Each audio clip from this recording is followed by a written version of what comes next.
Hello, my friends.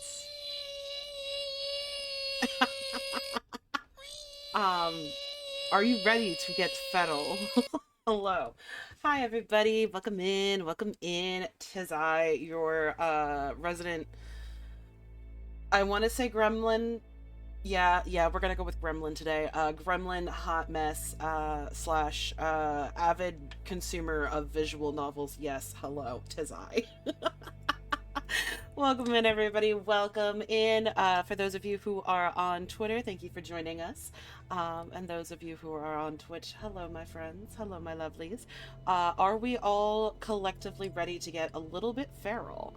Well. Hi, Mr. Z. How's it going? Yeah, so normally on Tuesday afternoons we do my foray into Elden Ring, which I am not very good at. Let's be honest, I'm not very good at it. Um, but I stumbled across this absolutely amazing Kickstarter, which the link to it is pinned in my Discord, not my Discord, my Twitch chat, and then also I put the link in the tweet as well. I found this absolutely amazing Kickstarter and I wanted to show it a little bit of love. So I reached out to the devs and they are so graciously letting me stream it for you guys. So are we ready to get a bit feral? Because let me introduce you all to Lost in Limbo, which before we actually get into the game itself, I did want to take a look at together at the premise, right? Because that's what drew me in, right? So as you can see here, the reason why I was already drawn in, can you blame me? Anyway, McPhantom, hello, welcome in. How's it going? Listen, Bone, Bone Fox, you put those bonks away because it's gonna be. I don't think you understand how feral. Wait, where's my feral bark? Where's my feral barking? I'm about to hit a redeem on my own fucking channel.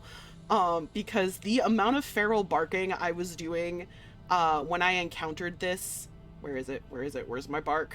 Where is it? There it is. Yeah. Iris is not gonna save you. No, we are going full hardcore feral. Anyway, so, um, yes, the premise. So the premise here is that you are oh, these are the wonderful devs. Let's all take a minute to appreciate how wonderful these devs are. I believe they're based in Spain, which I think is really awesome. But yeah, it's a 4+ person LGBTQ plus indie developer studio. Very awesome. I'm so excited. I hear drum May barking. Good luck. Yeah, you right. You right. Listen. Okay. All right. So the whole premise is you are like a human, like a regular ass person who gets like kind of transported into this other realm, and you know, you have 7 gods that you are able to romance in your efforts to try and return home. And the first one who caught my eye that made me go, "Ooh, who dat?" Amon. Amon. I think it's Amon. This man is 7'1". 7'1". Also known as the Golden Dragon, which I know Foxy, I know you see. I know your eyes are peeping right now. I know you see. I know you see. BRB climbing him. Exactly. You understand. You see the vision. But yeah, each person, first of all, the cast is so diverse. Look at her. Look at Rhea. Look at her. And she's 6'2". I love her. I know nothing about her beyond the fact that she is gorgeous and like a protectorate, and I would die for her. I would die for her. She's so beautiful. Look at her. Look at her. We have Gael as well, the mind bender. You had me at dragon. Also women. Woo! I'm saying. But like, look at the beautiful diversity involved in here, even like including the pronouns. So you get very much a wide range in terms of ages. Wait until you see the person that I was like, yeah, I gotta. um, there's so much going on, and I'm so. um, I'm sorry, half of the stream so far has just been me making obnoxious ass noises in excitement. But like, look at how gorgeous these designs are, right? Like, you can really tell that there is a lot of time and effort spent in this. And look at her! Look at Ada! Look at her! Gorgeous! I would die for her. Mm-hmm. Mm-hmm. I'm so whatever she wants from me, she can have it. Like, I'm selling my soul to her. She is so cute. She's so pretty. Um, we have Zal as well, and then and then I'm not gonna lie. Something specifically about Father Pride hit me in the really likes older men bit of my brain, because when I tell you, my eyes popped out of my head and I was like, awooga, hello? Hello? Yeah. So yes, we are going to be embarking on this journey. From what I know, the demo is about 3 hours long, so we'll play through the whole demo together. Hopefully we'll be able to like have a little fun and like try out different. Ada makes me wish I had mommy issues. She's so pretty, isn't she? Like, what? She's so cute. Yeah, so my hope is that with the demo we're able to try out some different choices, some different routes. I'm totally fine with playing kind of however long the choice line is, like going back and remaking choices and stuff like that to see what we can gather from this absolutely stunning looking game. Like, these designs are so good. And I honestly, I mean, just from like skin tone and body type diversity standpoint, gorgeous, impeccable, flawless even. But like, you then take the time to look at the pronouns. Like, there's a couple he theys, there's he him, like there's it just I'm excited. I'm so excited. I'm so excited about this. I also love the fact that they describe the plot as being not only very sex positive, but at the same time being very asexual friendly. I think that's something that's really missing in a lot of more romance oriented visual novels, so I was super excited to see that as someone who knows a lot of people who are asexual that really do like visual novels or otome games and stuff like that too. So I love the representational aspect so far, and I'm super excited about it. Like I said, the link to the Kickstarter is there. So hopefully by the end of this, I can convince you to also back it, because when I tell you I backed this thing so fast, like I saw it, I made direct eye contact with Amon, and then I made direct eye contact with Pride, and I was like, I have to. My brain, the dogs in my brain won't stop barking, and I have to. Like, I physically need to have this in my life. So yeah. Anyway, let's return to the actual the demo itself. So for those of you who are familiar with my streams, due to the influence of Iris, one of my dear mods, we have something on the channel known as the Wheel of Shame. And the Wheel of Shame is something that the mods will make me spin whenever I am out of pocket, whenever I am a little too feral. That is not happening this stream. I do not care which one of my mods is like, girl, you better spin that wheel. No, absolutely not. They are too gorgeous.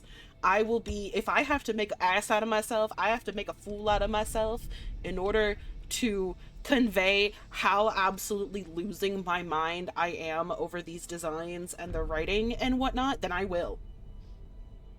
And y'all just gonna have to deal with it. If anything, we're gonna get some clippable moments out of it. No, Bone Fox, no. I'm not spinning. Fuck you. No. Mm. All right. I have my tea. I have a canned tea to get me through my lack of caffeination today. But we ball. Let's go. Spin to win? No. All right. So, I'll spin the wheel. Yeah, we'll have Foxy spin the wheel for me instead, and then Foxy will do the punishment. Okay, so just so you guys know, this game does contain flashing lights, so seizure warning. We will. So the default name is River Winchester. We will change that to Maymori because that's who I am. I love that the pronouns are also changeable. Love that. I am a she, her, but I love that there are options here. Let's hit it. Yes, I'm sure. Okie dokie. Let's see what we got. Winchester flashbacks, I know, right? Alright, so get used to the sound of my voice because I'm going to be reading a lot. In my dreams, I see a black tower. Ooh. It has no beginning and no end, no doors and no windows, no past and no purpose. It was there before our kind took its first breath, and it will be there long after we take our last. It knows not of time or reason. It is greater than life and truer than death. I used to be afraid of it. Every time I closed my eyes, it was there, waiting, immobile and ever present. I often wondered what it wanted from me. As infinite as it was, it lacked a voice. My questions remained unanswered night after night. Now, I know I should have listened more closely. It was a clear warning, one I was determined to ignore. Even if the answer had been right before me, would I have been willing to understand? Would I have been able to turn my back on what was dearest to me? Ooh, the animation is really pretty too. Ooh, okay, that's gorgeous. The colors, I'm so here for this. Yes, I do wonder, why am I telling you this now? Maybe, even after everything, I still harbor love for you in my heart. Hello? Who are you? You think you outsmarted me, don't you? It is, yeah, depending on, you're totally right, McPhantom. In a way, depending on how you look at it with the reading, it's definitely an ASMR stream. So long as I don't start screaming. What will come next is inevitable. You are only delaying what was written in the foundation of the universe long, long ago. This was bound to happen. You are meant to fail, and I am meant to succeed. So why do you insist on continuing this charade? Are you truly this desperate? Or have you finally gone mad? I see. You think of yourself as special, don't you? The chosen one, the savior, the hero. It must hurt knowing you are none of those things. It must make you lie awake at night, knowing someone else now has what is once yours. What is crueler than having no place to go, but having no one to be? Ooh. Damn. Okay. And yet, you say nothing. Even now, as you stand at the edge of the abyss, you refuse to so much as mumble a word. You could beg for forgiveness, for help, but you won't. I love it when they do effects like that. Time is not on your side, betrayer. You will soon have to face me. I will erode the hope of those who denied me. I will feed the fear of the disloyal and the broken, and when they look to the sky begging for salvation, they will hope to see me. Ooh. Ooh. And my wanderer, my dear wanderer, will be the key to a new and glorious birth. Iris, welcome in, welcome in. Remember, betrayer, the Midnight Tower is not my prison. It is my fortress. Ooh. Okay. Okay. Iris, you missed it. I made a universal declaration that I will not be spinning the wheel of shame for this stream because the designs are too pretty and if I have to be feral and make a fool out of myself, I will. Huh? I fell asleep. I wiped the drool off my chin with the back of my hand. The lobby of the occult and esoteric shop is as empty as it was when we got here. The old clock marks more than an hour since Evie disappeared behind that door to get a tarot reading. No one has come in or out since. The cheap, whimsical playlist coming out of the speakers of the waiting room is the only company I have. Chances are no one even knows I'm still waiting here, and yet the first sensation that takes over me when the haze of sleep dissipates is that someone is watching me. It's been happening again recently, that buzzing in my nape, the disgusting tickle of 1,000 eyes digging in the back of my head, following me everywhere. Ooh. Ugh. That blasted tower again. The dream is getting longer with each passing day, more detailed, more permanent. Now, it even haunts my sporadic naps. If I close my eyes... What is crueler than having no place to go, but having no one to be? For as long as I can remember, this dream has been a part of my life, an infinite tower decomposing in the bleeding night sky. It's a cryptic nightmare, typical of imaginative mind of a kid, something that you let go of when you get older, but I didn't. It lingered until I stepped out of Faber and to live my own life. Then, it disappeared without a trace, but since I moved back 2 weeks ago, it's been visiting most nights again, as if it had been waiting for me to return. I can't say I'm surprised it's back, though. My mind has never been in a worse place than it is now. Jobless, broke, living back with my mom and grandmother in the old family house, waiting for my best friend to get tired of asking questions about our future to a stranger that allegedly has supernatural powers. And dealing with an ominous dream provoked by feelings of anxiety and dread. One therapist I saw had an interesting hypothesis. Having my grandmother constantly claiming the town is cursed may have had some effects on my brain as a kid. The scary tower was the result of it. I'm calling it right now. I'm gonna assume that the tower has something to do with the Tower Tarot card, which, for those of you who do not know, I do also read tarot.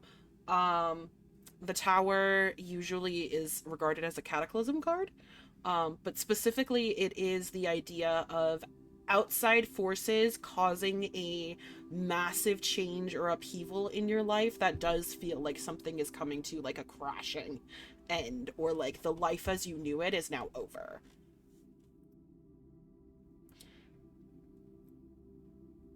Based on Grandma's superstitious thinking, the longer I stay here, the more evil rubs on me. That means I'm cursed by now, following that logic, and everyone else who lives here. You'd think they noticed if they were. Maybe if I believed in those kinds of things, it would bring some kind of relief. I could try to uncurse myself, if that's possible. It is. Cleanse? Purify? I'm not sure what the word would be. A text from Evie, who should not be texting while she's getting her fortune. If that ain't the realest thing. Thank you for the alert, Killjoe. Welcome in. Welcome in. Attached to the text is a poorly taken photo of what seems to be a bunch of rocks thrown on top of a round table. SFL. Save for later. I don't think you're supposed to sneak a photo of... Anyways. Yeah, nothing has changed. My lifelong best friend is still obsessed with the occult and is ecstatic to bring me along for the ride now that I'm back. My grandmother, who is close to 100 years, but has the spirit of a 25-year-old, keeps insisting the town is cursed and wants me gone again, the sooner the better. My mother is on the verge of having a fist fight with that very same grandmother if she dares to pull another one of her stunts to protect us from the evil spirits.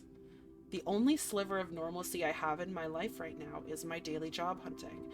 Besides that, I've got nothing. At the end of the day, there is nothing in my mind but the gnawing fear of having made a mistake so far back in time, it's too late to fix it. That is the most relatable thing I have ever read in my life. Huh. A business card slips off its neat stack on the top of the table in front of me. A bunch of flashy flyers lay next to them. Feyburn is a dull little place, but it offers a stream of surprisingly affluent mystics, seers, and so on. This Master Lysander has been the talk of the town for a while. It looks like he's trying to make a brand for himself with his expensive costumes and flamboyant aesthetics straight out of a fantasy book for teenagers. Ooh. A wandering mage seeking knowledge and offering enlightenment. The solution to break the curse that falls on the city lies nowhere else but in my powerful mind. Ooh. Do you have uncertainties? Do you feel lost? Master Lysander's readings have the answers. Make it a point. His wait list is 2 months? Damn. That is wow. I put the business card back into place and pick up one of the flyers. Glitter falls from its pages and onto my lap when I open the thick, glossy, fold-out paper. Damn, my 14-year-old self would have loved this. Huh. A wandering mage seeking knowledge and offering enlightenment. The solution to break the curse that falls on the city lies nowhere else but in my powerful mind. No way. This man also thinks the town is haunted? That makes 2 people in all of Feyburn, which isn't much, but it's weird enough. That has admittedly the same vibe as the whole idea of if I had 2 nickels for this thing happening, I'd have 2 nickels. That wouldn't be much, but it's weird that it happened twice. Same kind of vibe from that sentence. Aha! Or maybe every place he visits is haunted. Convenient, am I right, Master Lysander? You could mean anywhere. Ah! Okay, to be fair, if this man rolled up on me when I was like mentally judging his like business aesthetic, I too would be like, oh god, what just happened? Also, hello, hi, yes, what is, I know your name's Lysander, but hello, are you free Thursday night? Because I'm free Thursday night. Yes, yes, Foxy, absolutely. I agree, would 10 out of 10. I press the flyer against my chest. A door has opened with a rumbling thud. A shadowy figure stands at the other side of the room. The reading can begin now. Oh, the voice acting. Hold on. I don't know if that was loud enough for you guys. I have been waiting for you. Okay, I think it is loud enough. Okay. For a moment, I don't know if they're talking to me or if another customer has come in during my lapse in attention. I know, the deep, breathy voice, just like, oh. Oh. It only takes a brief inspection to check. There's no one else around, though. It's just us. Oh, and his eyeshadow? Gorgeous. This way. They gesture with their arm, holding the door wide open in clear invitation. Oh. You know what? This is we're going for it, right? Like we're following this wherever this goes, right? I'm not declining being in a room with this person. Are you kidding me? Are you kidding me? They're gorgeous. They're gorgeous and they can read my future. Sign me up. You know what they say, never looked a gift horse in the mouth. No, gay men's. Honestly, that would be really funny. I really want to see a game do that. Like, I know there are a couple that do that, but I just think it would be hysterical for a game like this, like a visual novel. To have one of the options just be no, and the game just immediately ends. Oh well, it's either getting a tarot reading or wallowing in my misery while I wait for Evie to finish up. And that could take, what, 3 hours? I wouldn't be surprised if Master Lysander kicks her out. Before I can open my mouth, however, I remember something crucial. Sorry, I didn't book a session. My friend is in there with your colleagues, so... On the house. Oh. Your soul looks like it craves some advice. Listen, my soul is craving many things. Advice might be one of them. It's not on the top of the list, though.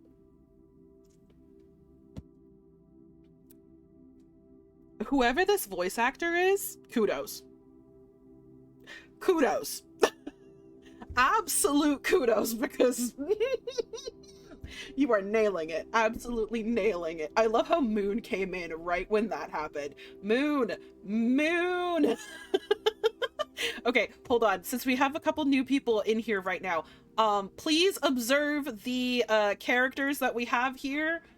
Please observe the beauty, the majesty of these characters.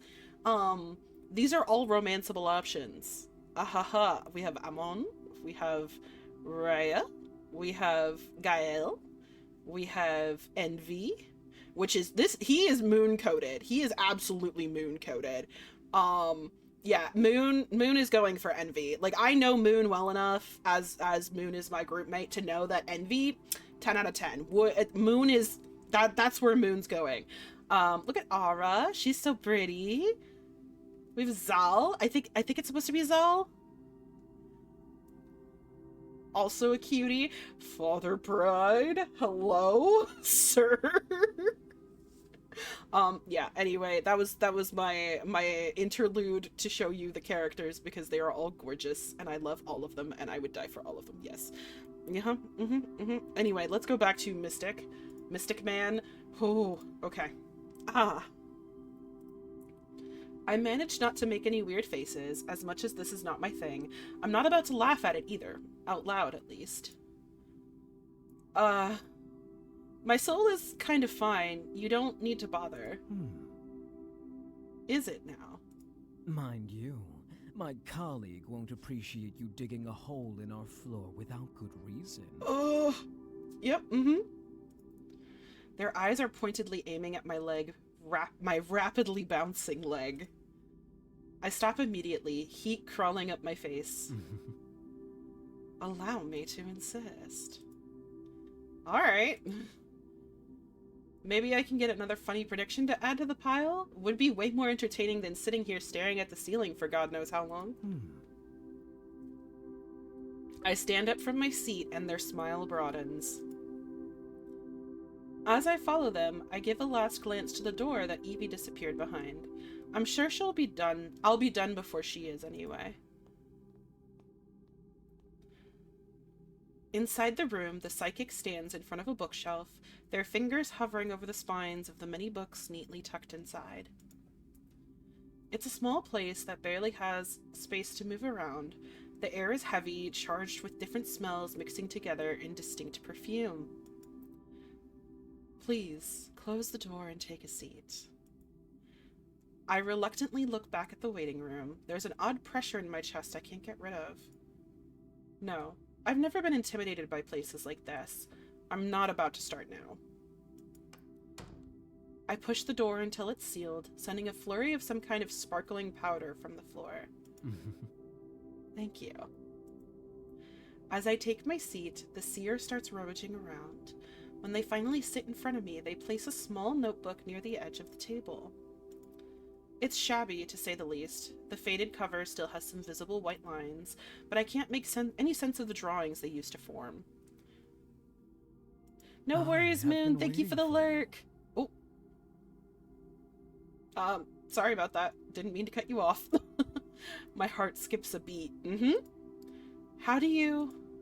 They smile slowly. The one between told me about you. They knew you would come to me today.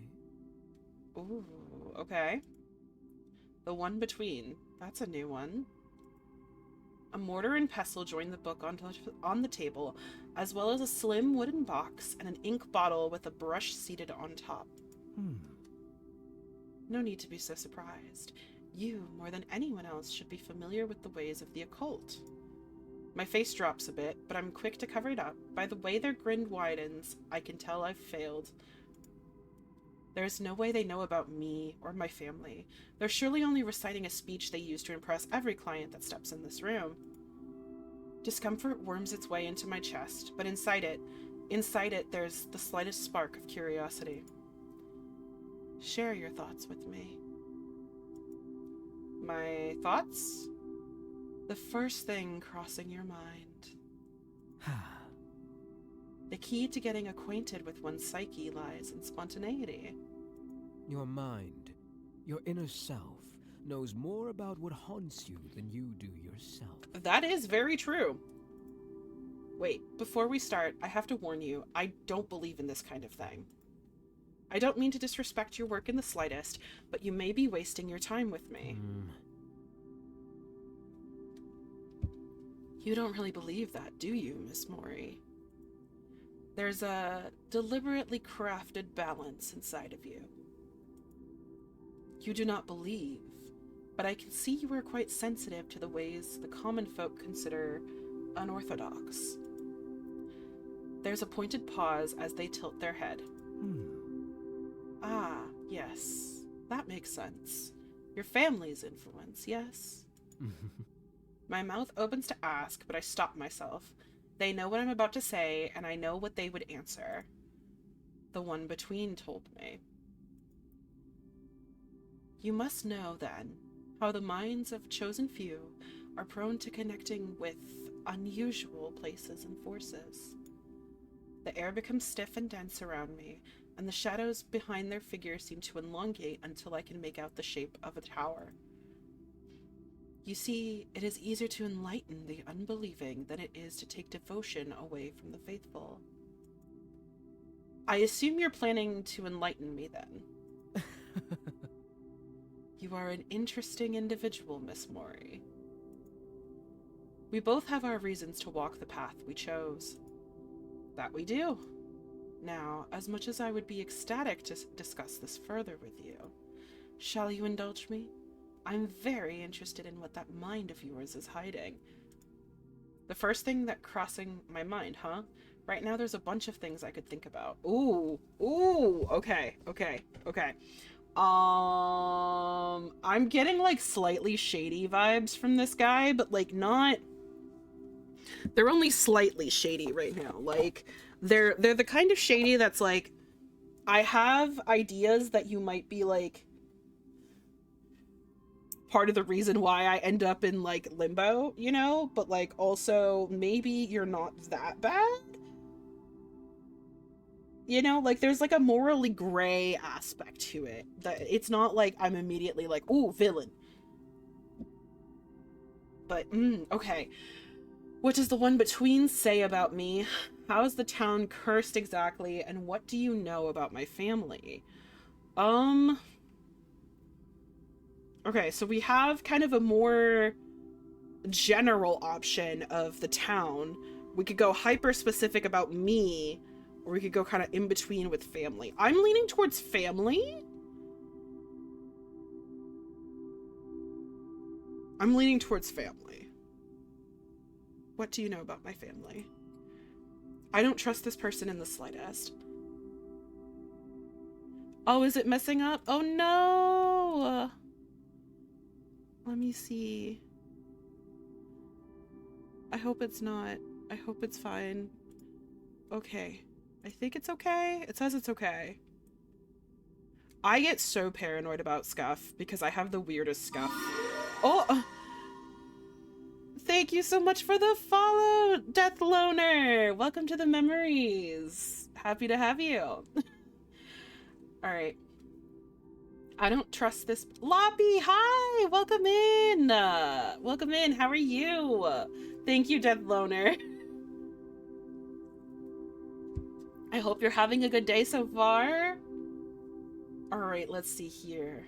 I don't trust this person in the slightest. If they know more than they should about me and my loved ones, I want to know. Okay. I won't beat around the bush then. If winter comes in, I was never here. Loppy! Listen, Loppy, it's okay. It's okay. You can join the feral squad. Doing good. Just got some lunch. How are you doing? I'm doing good, Death Loner. Thank you for asking. We are trying out this absolutely gorgeous demo of a game that is currently live on Kickstarter, called Lost in Limbo. It is a dark fantasy romance visual novel, and ooh. No worries, McPhantom. Thanks so much for hanging out with us and giving it a try. I hope to see you again next stream. Get some rest for sure, because I feel like your sleep schedule is a little on and off. So please do get some sleep. I'm gonna go ahead and ban the bot. There's probably gonna be another one that comes in because, I feel like Twitch has just been getting us so many bots lately. Anyway, I won't beat around the bush then. What exactly do you know about my family, about me? My objective is to see them falter, to catch with them with the slightest hint of doubt, of artifice, either in their voice or their expression. In such a small town, gossip is like a wildfire, and not even my family is safe from its reach. My grandmother in particular doesn't have the best reputation among neighbors. I know enough. I know that your grandmother, just like my brother, believes this town to be cursed. Bird, welcome in! The game so far is absolutely stunning. Like, the art, gorgeous. The sound direction, gorgeous. The people, gorgeous. I'm having a great time. I know she has worked diligently for decades, trying to find a way to dispel the darkness she deems to be slowly suffocating this place, in a desperate attempt to protect what she cares about the most. A faint thud makes my breath hitch. The notebook has been opened, and on its last page rests a ribbon made of silk. I know your parents were not happy with her ways. Their gaze softens, melts until their smile pitifully pushes up one of their cheeks. You were always torn between their opinions, between their quarrels, between two different worlds, wondering which side should you tip the balance towards. Pleasing one side could mean deeply hurting the other. They all believed you to be special in strictly different ways. How could you not want to satisfy them all? That's enough. Their mouth hangs open, ready to release another string of words, when their lips press back together, and it's as though my chest is being crushed between them. My apologies. I didn't mean to upset you. I'm not upset, I want to say, but it's obvious that they've ruffled me. How do you know all that? Listen, Bird. Bird! Bird, you didn't have to come for me like that. Listen, just because I love me a tall, white-haired, traumatized man does not mean... Okay, you're right. You're right. Actually, yeah, you're right. But no, there is definitely a lot of intrigue going on with the plot right now. Of course, this is a demo, so there is a certain amount of, like, they want to hook you. But I feel like the opening itself, like, if this is the way that the actual game opens, is really strong. Because it leads you in with a lot of questions, and it's a way of getting exposition without it feeling like an exposition dump, if that makes sense. As a writer myself, I am locked in right now. Loppy, I know you understand. I know you get it. Oh, okay. They choke on their own saliva, head swaying from side to side. The grimace on their face flickers like a faulty light bulb, and their hands ball into tight fists on the table. I should not say. Are you okay? Yes. A single droplet of sweat makes its way down the long bridge of their nose. The next breath I take settles strangely into the pit of my lungs. We should proceed. That is what you're here for, after all. Under my vigilant stare, they tie one end of the ribbon around their wrist. They extend their hand to me next, leaving it on top of the table. Your hand, please. I hesitate. Something doesn't sit right with me. It hasn't for a while now, but... How does this person know so much about my family, about my grandmother who hasn't left the house for as long as I can remember, and doesn't interact with anyone besides my mom and me? She's a mystery even to myself, but this person, it's like they've read into her mind. I can't say I believe any of their words, but the shadow of doubt is starting to settle in my chest. Worst case scenario, Evie has been scammed and these people are weirdos, but what if this really gives me some answers? You seem to be particularly interested in me. I cannot deny that. What do you win with this? If I stood up and left now, what would you lose? My patron would be disappointed. I don't expect to recruit or convert you. I merely wish to give you insight, to give you the choice you've never been granted. Let's make a deal then. If I go through with this, you'll let me ask you as many questions as I want, and you'll answer them. Their shoulders relax with a timid exhale. I give you my word that after this whole ordeal is over, you will have the answers you seek.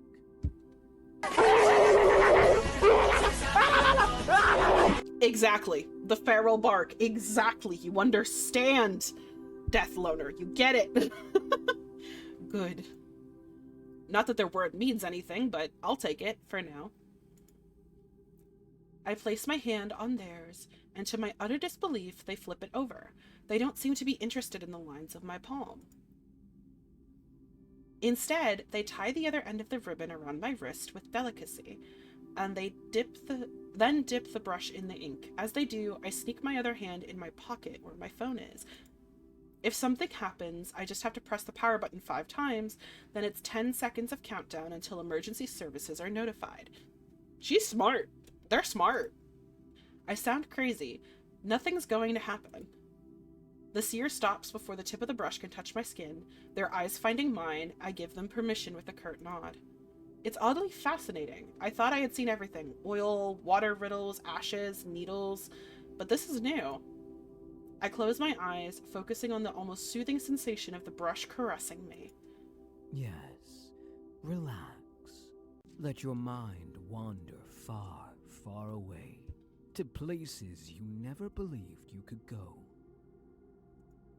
Their voice is so captivating, it's almost impossible to not to melt on my seat, concentrating on the feeling of the ink coating my skin. My hand is left on top of the table as they draw theirs away, the wood pressing under my finger throbs. On the black, empty canvas that covers my eyes, I see something slithering up high in the sky. I love that my chat is in shambles right now. We're all going through it. See it. Connect with it. The tower. It materializes before me, so alive I could reach out and touch it. There's a lonely path carved in the mountains, disappearing behind a thick curtain of fog. What do you want from me? What are you? I hear a metallic shing, raising goosebumps on my limbs. I become aware of the silence, of the rumbling of something beneath my feet. There's that strange tickle on the back of my neck again, slowly taking shape in the pair of eyes. Ah! Something pins my hand to the table. My hand. Ah! The pain doesn't strike right away. Fear does. What? Wait, why? The blade of a knife has stabbed through my palm, digging deep into the wood. Blood seeps through the grooves and stains them red. I can't breathe. My sweaty thumb slips away from my phone. I don't know how many times I manage to press the button before my body goes numb. I slump over the table. Hands slither along my limbs, sharp nails digging into my skin, pressing me down against the freezing wood. Please, don't be scared. Listen. I know I said I wasn't gonna, I was gonna make a fool out of myself. I know what I said. I'm not gonna say what I thought out loud. I'm not doing that. I don't blink when I raise my eyes to the seer, still sitting calmly in front of me. They look at me with grotesque adoration, placing their hand on top of mine. They're bleeding too, and our blood mixes in an indistinguishable crimson stream. We all have to play our part in this.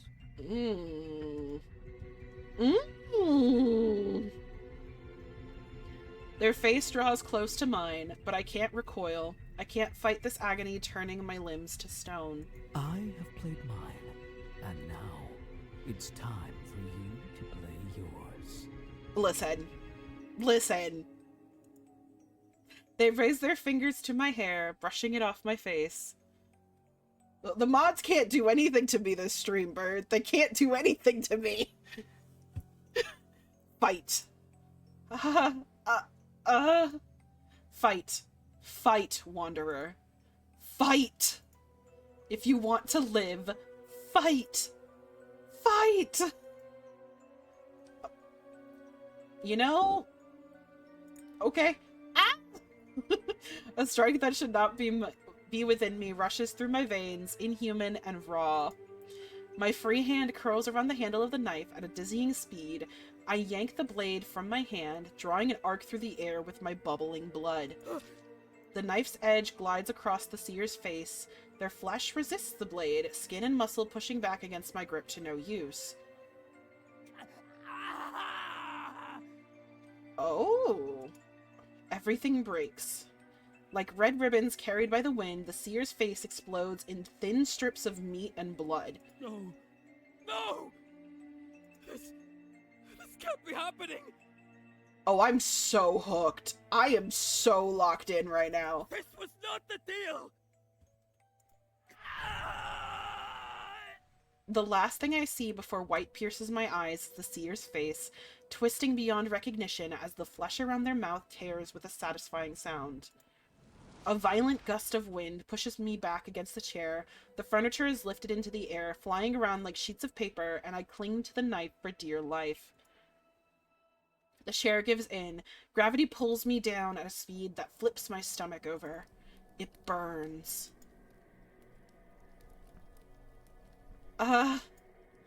Flames lick my skin, burning past my clothes and flesh until they reach bone. I try to open my eyes, only to screw them shut again with a wail, afraid that they'll turn to ashes like the rest of me. I can't hear anything but a ringing in my brain. I don't know if my voice is reaching anyone as I scream for help. I crash into something. My bones break one after another like the keys of a piano being violently played. My charred skin comes apart until my raw flesh is in the open, and the raging gale carrying me transforms into a million needles pricking every spot they can reach. Then, there's just silence, around me and inside me. The sensation of my bones shattering into splinters feels like soft droplets of rain caressing my body.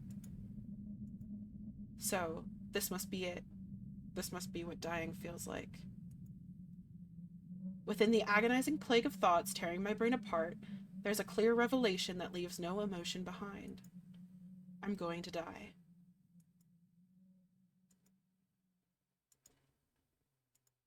Awaken, my wanderer. Ooh, okay. I see the night sky. Pearlescent tears glint in the vast darkness of the world, above and below, as far as the eye can see. The soft hands of the void brush my hair away from my face and brace the soles of my feet. I'm standing, or so I think. I can see my bones peeking through the sliced and scorched meat my body once was, and I feel nothing. You are here, but you are not. There is no sense of direction. Left and right merge with up and down, and the only points of reference I have are my useless limbs. You are not complete. Something warm touches my hand, and when I look down, there's nothing but the pitiful sight of the thin bones that remain attached to my arm. It's not my body that's being touched, it's me. This is most disheartening. I had hoped you would... Yes, I had hoped. This is all I can do. Do not fear, my dear wanderer. I will take care of you. All of them have failed me. All of them. But you won't. You won't fail me. Gentle fingers caress my cheeks, soothing to my aching skin. The words tickle my brain, begging to be released. I won't fail you. Say it. Manifest it. Feel it in the depths of your soul. Ooh. Oh! That is so cool! So I am trying to move my mouse. Like, you can see me trying to move my mouse, and it won't let me select anything else. I know, you are my dear wanderer after all. Our last beacon of hope, the one that carries my will. A kiss falls on my forehead, the world lays me down ever so gently, and in its navel, brimming with life, I am left to rest. I am cradled in vaporous waves, laving at a shore that is yet to heal from the storm. But one day it will heal. One day it will heal, and it will be glorious. This will be my parting gift to you. Shooting stars descend from above, sinking into the empty husk that I am. Inside me they stretch and twist, sewing me back together stitch by stitch. Then there is light, My eyelids, still sticky over my unfinished and hollow eyes, part to reveal a shining silhouette.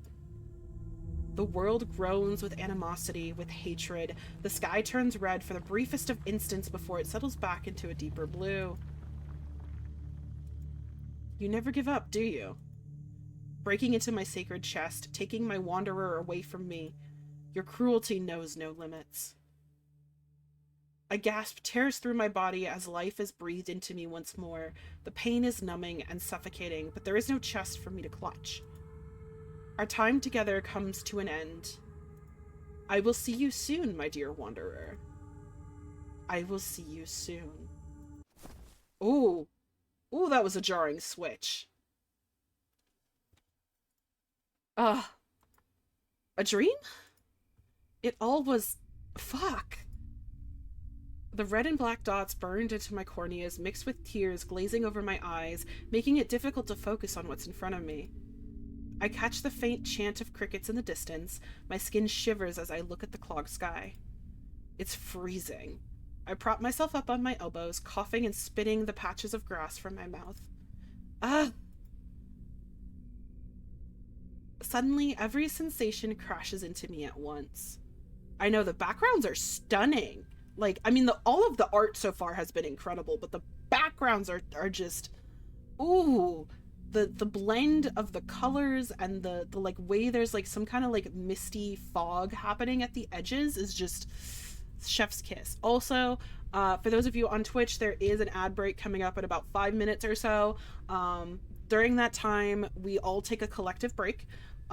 So anybody has to like do a bathroom break or get water, get food, stretch, whatever you got to do. You will not miss anything during that 3-minute ad break. I will literally just be talking about my impressions so far. Oh, Quinn Cat, thank you so much for the follow. Welcome to the memories. Happy to have you. We are playing Lost in Limbo, a absolutely stunning Kickstarter game that is still, the Kickstarter is still active. This is the demo. It's been absolutely beautiful. Alright, suddenly every sensation crashes into me at once. Everything. It burns. I ball my hands into fists, only to be rewarded with a wave of sharp, white-hot pain. I try to gulp down every breath, but the air gets caught between my wheezing ribs. Under my skin, something's moving. I claw at my arms, at my throat, trying to tear off the lumps my nails run into. The pain. Oh, thank you, Quinn Cat. That's so sweet of you. Thank you so much. I am very excited to have hit 450. It's such a blessing and I'm really excited. I collapse on my side. Blades of grass scratch my sizzling skin. A single drop of rain falls on my forehead. It's fine, May. You'll be fine. Clenching my jaw tight, I catch one breath after the other. I don't know how long I waited before the agony tearing me apart finally ebbs away. The first coherent sensation that takes over me is the smell of wet grass and dirt.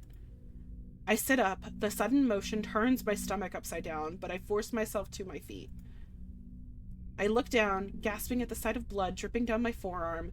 There is a swollen, gaping cut in the middle of my palm. What the hell just happened?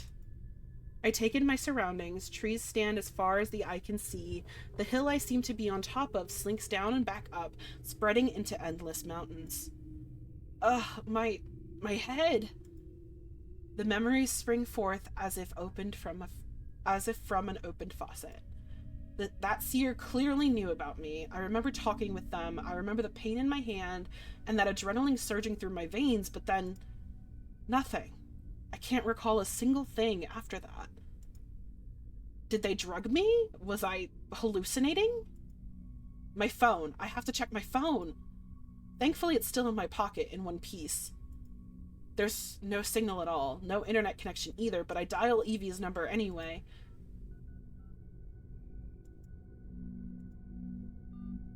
All right. Okay. I'll call the emergency number. Fuck, come on! There should be a network tower somewhere. Why can't I even reach the fucking emergency line? What if they attacked EV2? Was the appointment a trap? I have to do something. I can't just wait here. Taking a deep breath, I put the hem of my shirt between my teeth and rip off a piece of fabric. I managed to tightly wrap the cloth around my hand. It doesn't take long for it to turn red, but I can only hope it does some good until I find help. Okay, May. Good job. The moon peeks over the clouds, its pale light bouncing off of something buried in the mud. There, covered in blood, lies the knife. I cut them back, didn't I? I just cut that person's face. I've never held a knife in my hands with the purpose of hurting someone or defending myself. As I grab it now, I don't feel that strength from before, but an unsettling pressure in my chest. It may come in handy. They might come back to finish the job, which is terrifying to think about. Let's get a move on. Balancing the knife between my fingers, I fit my phone on my palm, eyes trained on the empty signal bars as I start to march forward. I'm sorry, again, I know I keep like pausing to comment on the backgrounds, but the sheer amount of color theory and movement and like dimension that they're bringing is just absolutely, I love it. I love it so much. You know, because I feel like it could be very easy to take a premise like this and make it very dark, right? Like very visually dark. So using a lot of really dark hues and tones of the colors, but what they've done is they're using those colors, the colors that you would typically associate with like something that is supposed to be a little bit more dark fantasy, but they're playing into that fantasy. They're playing into, oh, there's an ad break going on. I'm so sorry for those of you who wanted to hear me start to go in on this on my soapbox.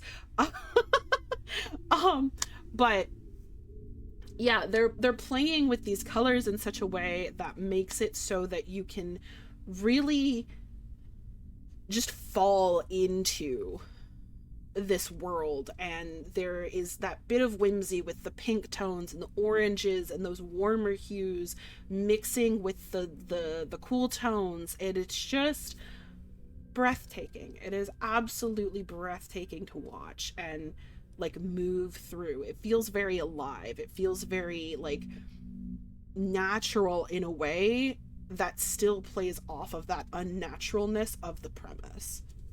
Hopefully that made sense. I'm trying to like figure out how I wanted to say it.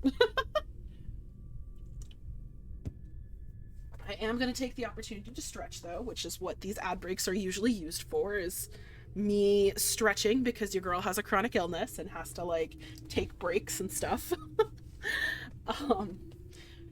As I like think about how I want to better explain what it is that I was trying to get at in that moment.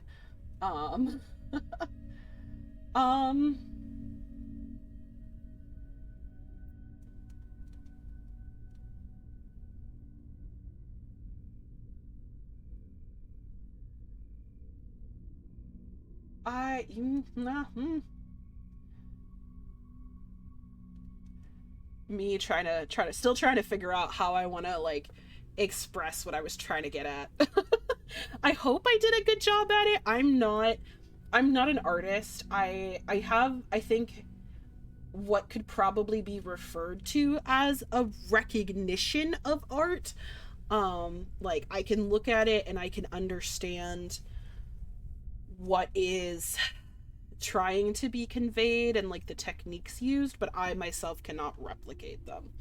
I mean, I probably could if I really tried and like, you know, gave myself the whole 10,000 hours thing and all of that, but chronic illness, arthritis, you know, all that happy stuff, 9 to 5 work hours, you know, all that.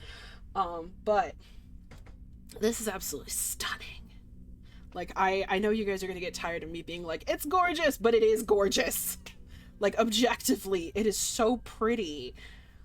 Alright, we are almost back from ad break. Which is good.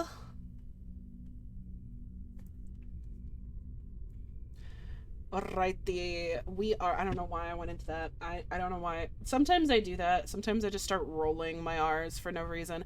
Welcome back, everybody. You only missed me ranting about colors and hues and shades and stuff. Which the gist of what I was saying is that it would be very easy to take a premise like this and make the backgrounds extremely dark, right? Like very visually dark to kind of give that like oppressive feeling. But I feel like the direction that they went with incorporating some like really warm and soft colors, like the pinks and the blues that you're seeing here, really makes the world feel more alive than it would otherwise. Yeah, yes, exactly, Foxy. The colors do kind of remind me of Dark Crystal. Like it feels it feels like a fantasy world, which is what it's supposed to feel like. All right. There has to be a network tower somewhere or a road I can get to. There is some kind of band tied around the trees, which means people must be living nearby. This could be a pilgrimage route or a camping zone. Maybe those rocks are some kind of landmark? The flapping of wings breaks the silence. A group of crows sits on a branch right above my head, tilting their beaks at me. I speed up, moving my phone around to catch what even a small bar of signal. The crows follow me, bouncing from tree to tree, trying to guess where I might be going. If only I knew to begin with. Fuck, I'm not close to Fabrin at all, am I? Huh? A reddish light flickers in the forest below, standing out amongst the dark green of the landscape. It's a fire! Someone down there. I'm saved. I raise my eyes to the sky as relief washes over me. The thick clouds disperse to unveil the moon, as if she wanted to give me her blessing. Isn't it pretty, Theo? Welcome in, welcome in. I have never seen the moon look so big. It shines so brightly, it illuminates the whole forest like a... Oh. That is... But... No, wait a second. Whatever they did to me, whatever is going on, it's just in my head. Nothing else. No. Something's wrong here. My heart starts pounding loudly in my ears. The tower is there, just like in my dreams, standing infinitely tall right before my eyes. It exists. The tower is real. Magnificent, isn't it? Ouch! A sharp flash of pain drills the insides of my skull. The light of the moon becomes unbearable and I turn away, clutching my forehead. What the hell did they do to me? Frigid sweat rolls down my spine. There's a suffocating pain in my chest. I need to find help soon. I glance back at the fire, trying not to let the massive tower on the horizon drag my attention away. There's definitely someone down there, but I don't know if my body will hold out long enough. I know the music just like kicking in like that with the tower was impeccable. I think we full send it. I think we go for the fire. Right? Like what? Doubling back doesn't seem like a... I mean... At least if we pass out near the fire, then like, yeah, we're full sending it. No, I'm almost there. I can't give up now. I've gotten this far, just a bit more, just enough to reach that fire. It could be a shelter, some teenagers partying in secret, a family having a camping night. All of those sound better than turning away from the tower and taking my chances in the dark. Whatever that thing is, whatever is happening, it has to have a logical explanation. With that thought in mind, I keep walking. The murmur of the wind is my single companion. At least the strange wooden lamps framing the path offer an adequate source of light. What was that? I look around, wary of any movement or sound, but after a couple of seconds of holding my breath, nothing happens. Ooh, the music cutting out right when you hit that, like, what was that moment? Ooh. There's a strange chill in the air, and now that I pay attention, there is not a sound to be heard. I freeze. A long shadow stretches up amongst the jagged trunks, disappearing behind the trees. There's a figure standing at its end, remaining completely still. I can't see their face, but they're completely clad in black, their clothes tight against their skin. Their head begins to swivel from left to right, searching for something. Searching for someone. They found me. But I didn't hear anyone following me. No, they would have jumped on me by now if they had noticed me, right? Whispers come from where the stranger lingers. A sharp ray of moonlight pierces through the trees, bathing them in light. Oh hell. It's time to Dashi run, run, run. What the hell is that? I grip the handle of the knife with all my strength, taking a step back. The hairs on my arms stand on end as I take in the viscous, putrid flesh of the creature before me. Get the raid! Its skin sizzles when the light brushes its arms, long knotted together like rotten chunks of meat. One sprouts after the other from a pool of mangled bodies, keeping it standing.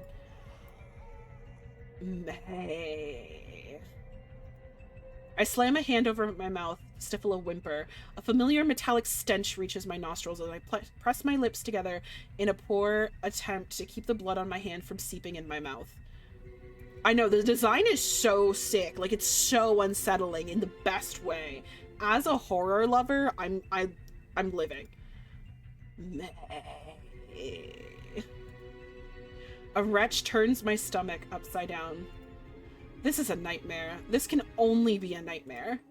The creature doesn't move. Its elongated head keeps pivoting from side to side, one side to the other like a watchtower. Oh, fuck. Oh, that was timed! Oh no! What the hell is that? No. May find the campfire. Someone help me! I don't realize I'm running until the bushes and branches start scratching my skin as I push myself through them. Every step echoes in my head, loud and painful. I need to get out of here. May! The mud becomes heavy and sticky under my feet, but I keep going. The ripples of smoke come closer, and so does the tower. Keep going! Ah! My leg sinks into the soil, all the way up to my hip. I try to yank it loose, bending over and pulling with all my strength, but it doesn't budge. No, please, come on! A hand sprouts out of the fleshy ground. It coils around my free ankle, lumpy fingers creeping up my skin until they reach my calf. No!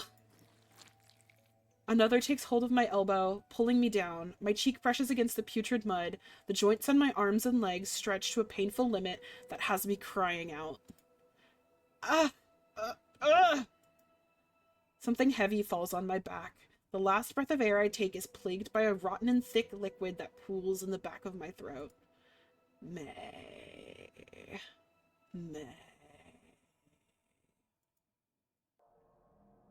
I'm sinking. I'm being dragged down. Down. And then...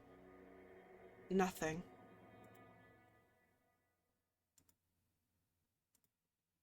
This was not supposed to happen. Why did you do that? I'm sorry. It's the idea that we just got ourselves killed only for, like, this deity or whoever that keeps bringing us back to life to be like, now why did you do that? Do you have no sense of self-preservation? And I love that. Tell me, you are smarter than that, stronger than that, aren't you? I refuse to believe I was wrong about you. You are not done. We are not done, my wanderer. You shall rise again, but beware, I will not be there to snatch you from the great void's hands forever. Awaken, my wanderer, and this time, do it for good. Oh. Huh? What was I doing here? I know, like, the deity's just like, girl, get it together. Like, I didn't know it was a time choice. I mean, in retrospect, it makes sense, but still. The forest around me slowly comes back to life. There's a tingle on my fingertips and a foul taste in my mouth. Mud? Great. Eating dirt rhetorically and literally, it seems. The tower's still there, waving its invisible hands at me. The feeling of urgency beating somewhere inside me creeps up to the forefront of my senses. Okay, I know. Yeah, I was running away from whatever the hell this is. Let's go back downhill. All right. You know what? I'll just go back. I can't. If I look at it, then the roaring echo of thunder marks my first step I take back downhill. I grip the knife harder, walking as quickly as I can. What was a challenging climb before now turns into a maddening descent that numbs my senses. Damn it! My feet get tangled, catapulting my body forward. I tilt my shoulder to brace my fall, and I skid through the mud until my head bumps against the giant root of a tree. Before I know it, I'm mustering all the strength left in me to stand back up. There must be a road at the bottom of the hill, right? Maybe I'm lucky and I'll find one before I have to go all the way down. Or maybe I'll find a country house, an old couple living here in the middle of nowhere. Just keep going, May. Keep going, and then I'm sure I stop. A few feet away from me, someone stands completely still, almost merging with the trees looming above our heads. The fog slithers around their feet, licking the edges of a pair of long legs. I'm saved! I'm saved! And this is, I swear to God, this is going to be the creature again. My heart bolting in my chest, I resume my running, this time with purpose. Hey, over here! Please, can you help? Yeah, I called it. Me. The air freezes, becoming trapped in time. What stands in front of me is made of the fabric of nightmares, of the threads holding every scrap of madness in this world together.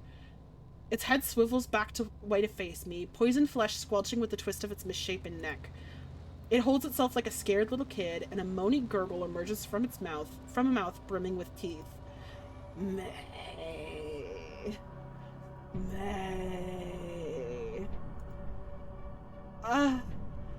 What? May. Its body shudders, its many legs sewn together in the middle, causing it to trip when it tries to take a step towards me. No, those are not legs. I watch as it struggles back to get back up, standing tall on a pile of disfigured bodies. Mud covers its disgustingly tender skin, and it wails my name once more. The cold clings to the tip of my fingers, to the back of my head, biting my skin. May. It pounces on me in a blink of an eye, jaws wide open. We're running. Oh! The world flips around me as I hit the ground. The air is knocked off my lungs. Something sharp and incredibly strong pins me down. A distinctive stench assails my nostrils as the creature's mouth parts open once more. Let me go! Oh, we're getting chewed on. I kick and thrash, but the beast doesn't budge, its sharp claws digging into my shoulder blades. From its tongue rolls a thick black liquid that slowly falls onto my face. The knife. Where's the knife? Together. Oh. No! Someone! Please, someone! I try to push its face away, but my fingers sink into its skin, into its soft and rotted flesh. Its mouth shifts downward, biting my wrist, and soon my whole arm disappears behind a rotted black mass. It pushes me down until the mud parts open, and its coldness wraps around my limbs. The liquid oozing from the creature burns my eyes. I hear someone shouting far, far in the distance. I can't do anything. I'm going to die here. The last thing I remember is the feeling of my lungs being flooded with mud and darkness. Another failure. This deity is so tired of me. Listen! I should have known. Are you mocking me, perhaps? You cannot truly be this senseless. I have no need of you. I will find someone else to carry on my will. If your death is your wish, then I shall grant it to you. Goodbye, May. We shall never meet again. Ooh! That was one of the endings! Tea! Okay, let's go back through again and see if we can survive this encounter, right? Because, like, yeah, let's try and survive. I shall be May Mori once again. Like, I love that. I love that. Okay. I know, it's Winchester is the default. River Winchester. That was like, you suck, die. It's true! You are totally right. Welcome in, Sarsimbach. How you doing? Alright, we're gonna fast forward through all of this. Let's go see our tarot reading with this beautiful, gorgeous specimen that tries to kill us. We're just gonna repeat our choices from before. Yeah! Look at how, like, this is the seer. We don't know anything about the seer except for the fact that they try to kill us. Also that they're beautiful. Isn't he pretty? I'll let them. I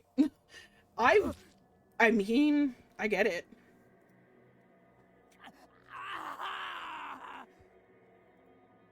Everything breaks.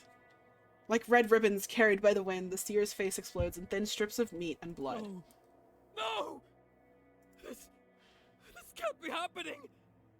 This was not the deal! The last thing I see before white pierces my eyes is the seer's face, twisting beyond recognition as the flesh around their mouth tears with a satisfying sound. A violent gush of wind pushes me back against the chair, the furniture is lifted into the air, flying around like sheets of paper, and I cling to the knife for dear life. Goodbye, baby girl, you were so beautiful. I feel like we're gonna see the seer again. I feel like the seer... We're gonna see them again. Alright, this is a little bit of a body horror section that we read through already. I guess this is like predetermined. Like you're going to have this happen as the transition to being in limbo.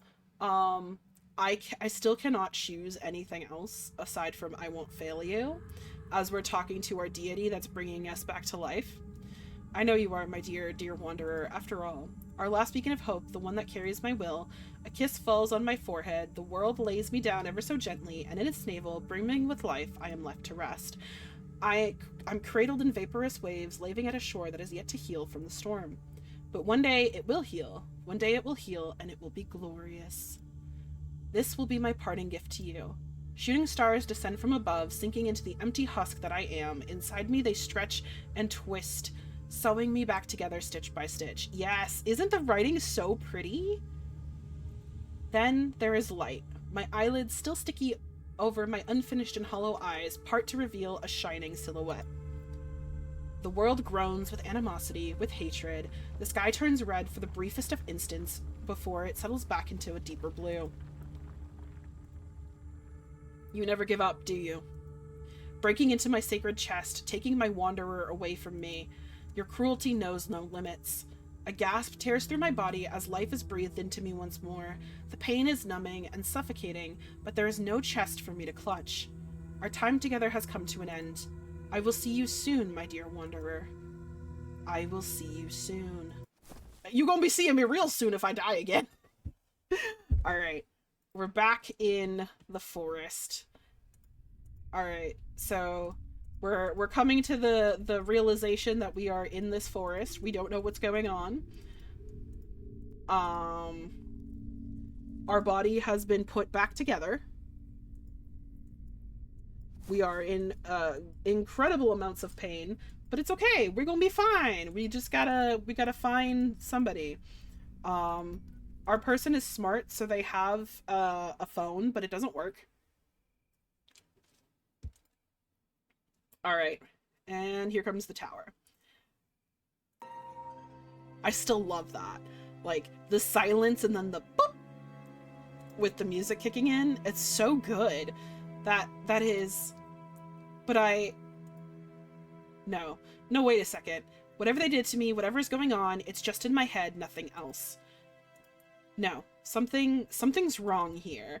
My heart starts pounding loudly in my ears. The tower is there, just like in my dreams, standing infinitely tall right before my eyes. It exists. The tower is real. Magnificent, isn't it? Ouch! A sharp flash of pain drills the insides of my skull. The light of the moon becomes unbearable as I turn away, clutching my forehead.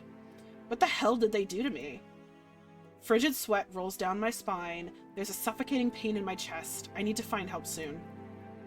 I glance back at the fire, trying not to let the massive tower on the horizon drag my attention away.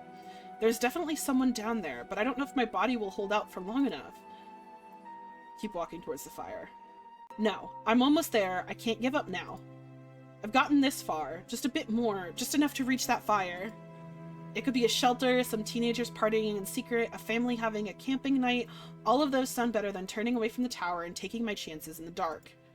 Whatever that thing is, whatever is happening, it has a logical explanation. With that thought in mind, I keep walking. The murmur of the wind is my single companion. At least the strange wooden lamps framing the path offer an adequate source of light. Okay, before we get to it, I don't remember what the choices were. I know there was one to hide. We're not running towards the campfire, because that was a misclick on my part, because I didn't know what was happening. What was that? I look around, wary of any movement or sound, but after a couple seconds of holding my breath, nothing happens. There's a strange chill in the air, and now that I pay attention, there's not a sound to be heard. I freeze. A long shadow stretches up amongst the jagged trunks, disappearing behind the trees. There's a figure standing at its end, remaining completely still. I can't see their face, but they're completely clad in black, their clothes tight against their skin. Their head begins to swivel from left to right, searching for something. Searching for someone. They found me. But I didn't hear anyone following me. No, they would have jumped me by now if they had noticed me, right? Whispers come from where the stranger lingers. A sharp ray of moonlight pierces through the trees, bathing them in light. There's our spooky friend, the spooky bitch, if you will. Yes. Alright, let's see. It's looking. It hasn't noticed us yet, so I feel like we can hide. This is a nightmare. It hasn't seen me yet, or so I hope. Why is it saying my name? Throwing a panicked glance over my shoulder, I make up my mind. As I Thanks, bird! As silently as I can manage, I delve deeper into the woods, away from the creature. I walk until I can't see the road any longer, careful not to step on any dry patches of grass or fallen leaves. It's dark. The fog is starting to rise, wrapping me in a frostbitten embrace, and I can barely see beyond the tips of my toes. Bloody hands still over my mouth, I slowly crouch behind a tree and wait. I don't know what I should do. What if it doesn't leave? What if it comes this way and... It's out there. I feel it. I swear I can hear its heavy steps behind me. Please don't find me. Please don't find me. I wait in silence, not daring to even breathe. Time stretches until I lose track of it, until I perceive nothing but the wailing of the wind and the anxious throbbing of my taut muscles. Every time I think of standing up and looking back, I stop myself. Just a minute longer. I can't stay here forever. I should keep walking, head it anywhere I can reach. I clumsily bring myself to my feet, using the tree for leverage. I peel my hand off my face. I take a shallow breath, one that smells of iron and dirt. Oh, Jesus. Well, we made the correct choice. We're not instantly dead. Pain rattles my skull as I've shoved back against the trunk. Rough fingers press against my lips, shutting them close. I latch onto the arm keeping me hostage, yanking at the fabric covering it. If you want to live, do not move. Oh, a white man! White man jump scare, but also, ooh, that voice, hello. Thin, unblinking pupils pin me where I stand. My chest heaves with a ragged breath, and the fingers digging into my jaw tighten painfully in silent punishment. They push me back against the tree with more force. The jagged edges of the bark bite into my skin. As this unfamiliar face draws closer until I can feel their breath merging with mine, I swear my skull is going to crack in half like an egg. I'ma listen to him. Terror takes over. Those sunken eyes make my guts churn. I take one last breath through my nose before I become completely still. My hands, clawing at his arm a second ago, now hold on to him for dear life. I look into their eyes, begging, but they just push harder against my mouth. Something moves behind them, and a pitiful sound echoes from my chest. Quiet. Listen, I'm trying, but like, you kind of suffocating me, my dude. My gaze flickers to the left, but the stranger tilts my head back into place, forcing me to lock gazes with them. They don't move. If it weren't for the pulse I could feel in their fingers, I swear there was no heart beating past his ribcage. Yeah, not arguing with a man with beautiful green eyes and a sultry voice. Whatever you want, sweetheart. Exactly. Exactly, Theo. You get it. Treacherous claws of curiosity tickled my spine, beckoning me to look over their shoulder, but I resist the urge. Instead, I just stare deeply into the haunting pools of green in front of me. We wait. The chill of the night filters in through my clothes, biting into my sweat-coated skin. My heart beats so achingly loud, I'm afraid it will give away our position. But just as fast as it began, it ends. The stranger releases me, taking away all the strength that was keeping me upright. I manage to kneel forward, fighting the acid climbing to my throat. A retch rattles my chest, but I swallow down whatever may be trying to emerge. My forceful savior looks around in grim silence. When they notice my gaze, they tilt their head askew, as if wondering whether I have something to say. You're not as obtuse as you look. Maybe you do have a chance after all. Their words are hushed, not meant for my ears, but aimed at me nonetheless. Then he starts walking away without so much as a warning. Wait! They don't stop. I don't have time to think as I bring myself to my feet, running after them. Hey, wait! I wrap my hand around their arm to stop them. Do not touch me. Listen! He brushes me away, creating some distance between us. I'm left gawking at their retreat back as I scramble to follow them. We've made it back to the path somehow. The moonlight traces the silver edges of his attire, and the recognition tickles my brain. Consent is indeed important, you right. Oh, shit!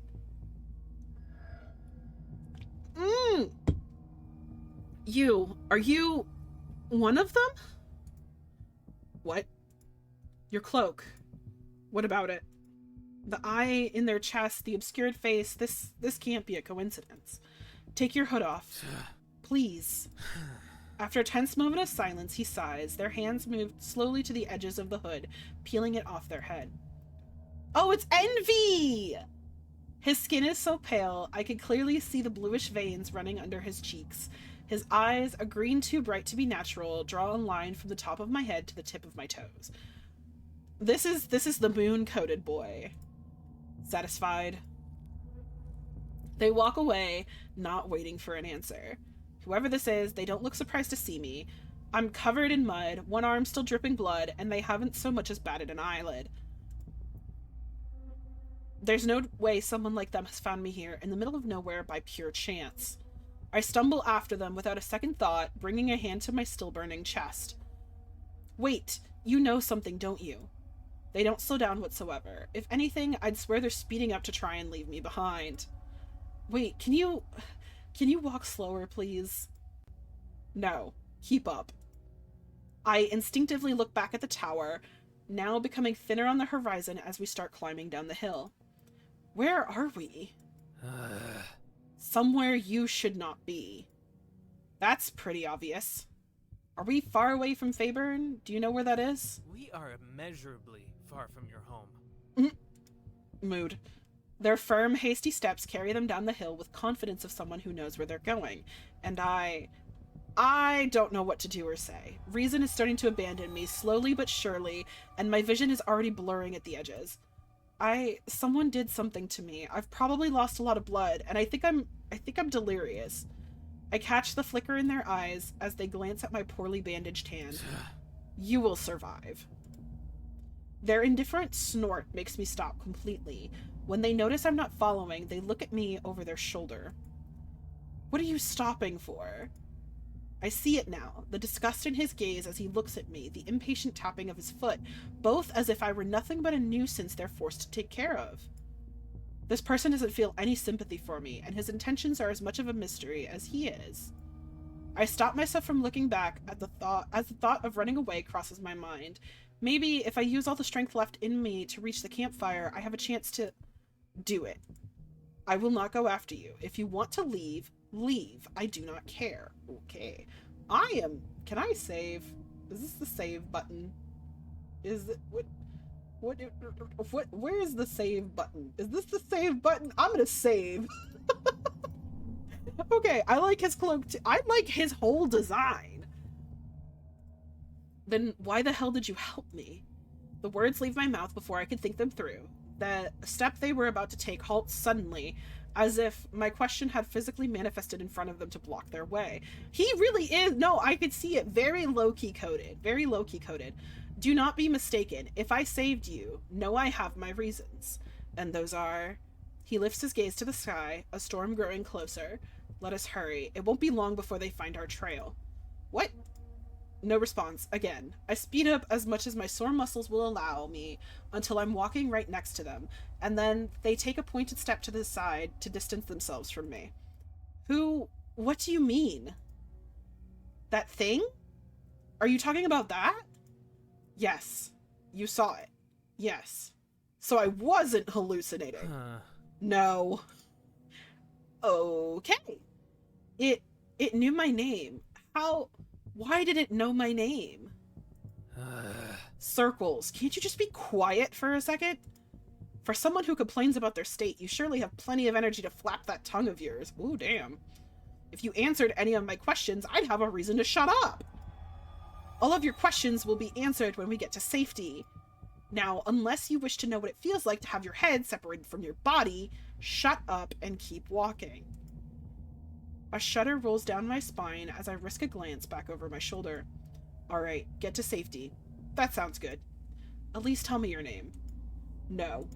Why not? It is not important. It is to me. They mutter something under their breath. I don't have to hear it to know it's nothing close to a compliment.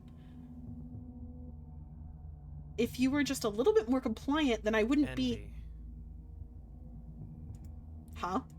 If you have to address me, which I hope doesn't happen too frequently, that is what you will call me. Is that like an artistic name or something? We are so dense. I love it. We are so dense. No. All right. Nice to meet you, I guess. I'm May. I did not ask. I love him. I love him.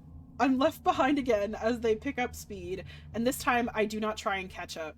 That's the end of the conversation and any further exchange we would have. They are so tired of me, and I love it. I love it when we have a romance interest that's just so tired of our shit. And the fact that he's so tired of us from the get is so good. We continue to climb down the hill in silence, with me trailing a few feet behind him. The wind starts blowing more harshly, stinging my skin, and I hug myself to preserve the feeble warmth left in me. Every step takes immense effort, but I refuse to stop. I know they're not going to help me to my feet if I were to fall down. No, because he's tired of us. Like you said, Theo, he's had us for 5 minutes, and he already wants us to shut up. Do not dawdle. We're not out of danger yet. I'm trying. Not hard enough, it seems. Are we gonna sass him back? I feel like we should sass him back. I feel like this is the kind of man that you sass. You do not give in. You sass this man. Look at Weeball. Could you just stop with that, you asshole? If I were you, I would be more careful with what you say. Whether you survive or not is up to me. As if you give a fuck. There are so many things you could have done already if you really wanted to help me, but you haven't. I know that you're plotting something. I may be walking right into trouble, but I have to cling to the only glimmer of hope I can find. If this person is all bark and no bite, I might have a chance to get out of this. If the worst were to come, I was probably dead anyway. You know nothing. And it is better that way. I miscalculate and step on a jagged rock without enough strength to right myself. One moment I'm walking, and the next everything is spinning out of control around me. I told you not to touch me. Ooh, he's blushing. Ooh, ooh. Ooh. Look at that cute little blush. Ooh, he's a tsundere. Their voice is so close, and yet it fades into the wind like a distant mumble. Their shoulder pushes back against mine, but my body refuses to straighten, bending over itself. Then just let me fall, idiot. You are the idiot. Oh, I love them. They say nothing else, or perhaps I'm just too dizzy to hear his complaints. My neck can't support the weight of my head any longer. I feel it bobbing to the side, bumping against them. This dynamic is... I really should have left you behind. Maybe if you didn't talk so much, you would have more energy to continue. Hesitantly, their hand cups my shoulder, easily supporting my weight. My feet shuffle unsteadily, messing up the first few steps I try to take. The fact that they're blushing, incredible. Sensational. Good food, if you will. No other words leave their lips as they carry me through the forest. As much as I try to walk on my own, I end up leaning against them more than I would like to admit. Girl, me too, damn. Cookies and tea. Nice. Welcome in, Raven. Welcome in. I know you said you've been lurking for a while, but still, welcome in. I know, right, Foxy? Girl dinner. Girl dinner. I don't feel any better, but by the time we reach what looks like the bottom of the hill, I'm at least breathing properly. Fog is starting to rise once more, coiling around the trunks and the rocks framing the path. We stop. The hand around my shoulder stiffens, and I look at its owner, catching them furrowing their brow. Someone's coming. My breath goes stuck midway as I remember that thing from before. Stay close. I look at them as they step away, facing the source of the sound. I have to bend over to not lose my balance and fall flat on the ground. What? They lift a finger to their lips, and I clamp my mouth shut, gluing myself to their side. The knife is still in my hands, its presence as reassuring as it can be. However, when the tight buzzing in the air seems to reach its peak, envy just deflates with a tiny sigh. I'm on. Foxy, it's time! Foxy! Girl dinner! Oh, he's beautiful. Oh, he's beautiful. I just want a minute to, yes, Theo, scream! Scream! Yes! Wait, where's my feral bark? Where is it? I'm feral barking again on my own channel. I don't even care. Woof! Arf. And he calls him Vivi. That's so cute! So, for those of you who weren't here at the very beginning of stream when I was talking about how I came across this Kickstarter, I saw this man. I saw Amon, and I was like, oh, wait a minute. Wait a damn minute. Wait a minute! And then yeah. Now we're here. Excuse me, sir. Yeah, now we're here. Okay. Vivi. Fuck! Me!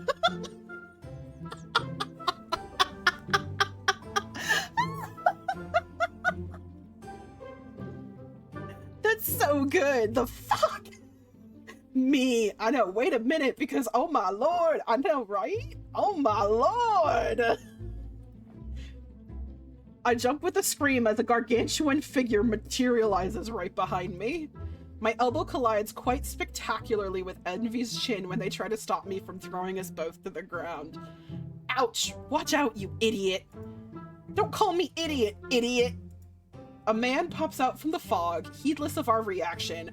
With each step he takes towards us, I find myself craning my neck back further and further until it's stretched to its limit. Reminder, Amon is 7 foot 1 inch. Let me repeat this. Let me repeat this so you can fully understand the weight of this. 7 feet and 1 inch tall. This is a wall of man, not just like like a wall. He is a wall of man.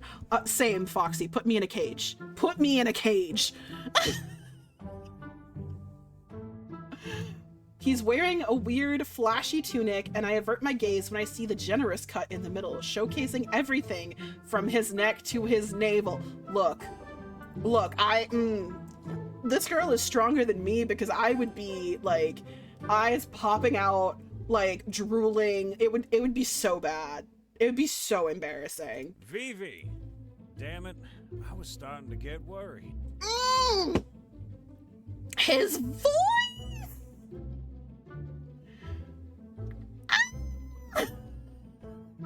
Don't call me that, you moron! I love them. Huh. What's with that now? Just don't call me that. was worried sick about you, and this is how you'll repay me? I am dying. I love this man. It's just that little bit of southern twang that is just like, it sounds like he's got a mixture between like a southern twang and like a little bit of British. And I'm having a great time. I do not use this word lightly. Oh, what word? What word? But dare I say it? What do you dare say? He is what you would call daddy. It's true. You're right. You're right. You are right, Theo. I never use that word. I never use that word to refer to a man other than my literal biological father. However, daddy. Yes. I never asked for you to worry about me. Uh-huh. You don't have to ask, silly. It's my job. Huh. Circles keep me. Hey, you two look comfy. I love him. The VV question mark is killing me too, Theo. It's so good. Envy turns to eye me at the same time I do. Our limbs are still awkwardly tangled together, somehow creating a weird balance that keeps us from collapsing in a heap. Hey!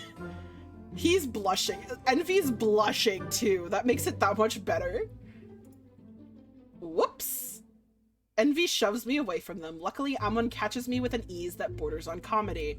Now. We don't treat our guests like that, Phoebe. Listen, honestly, like, in this case, fuck me. I want these two to, like, have a romance. Please! This is so cute!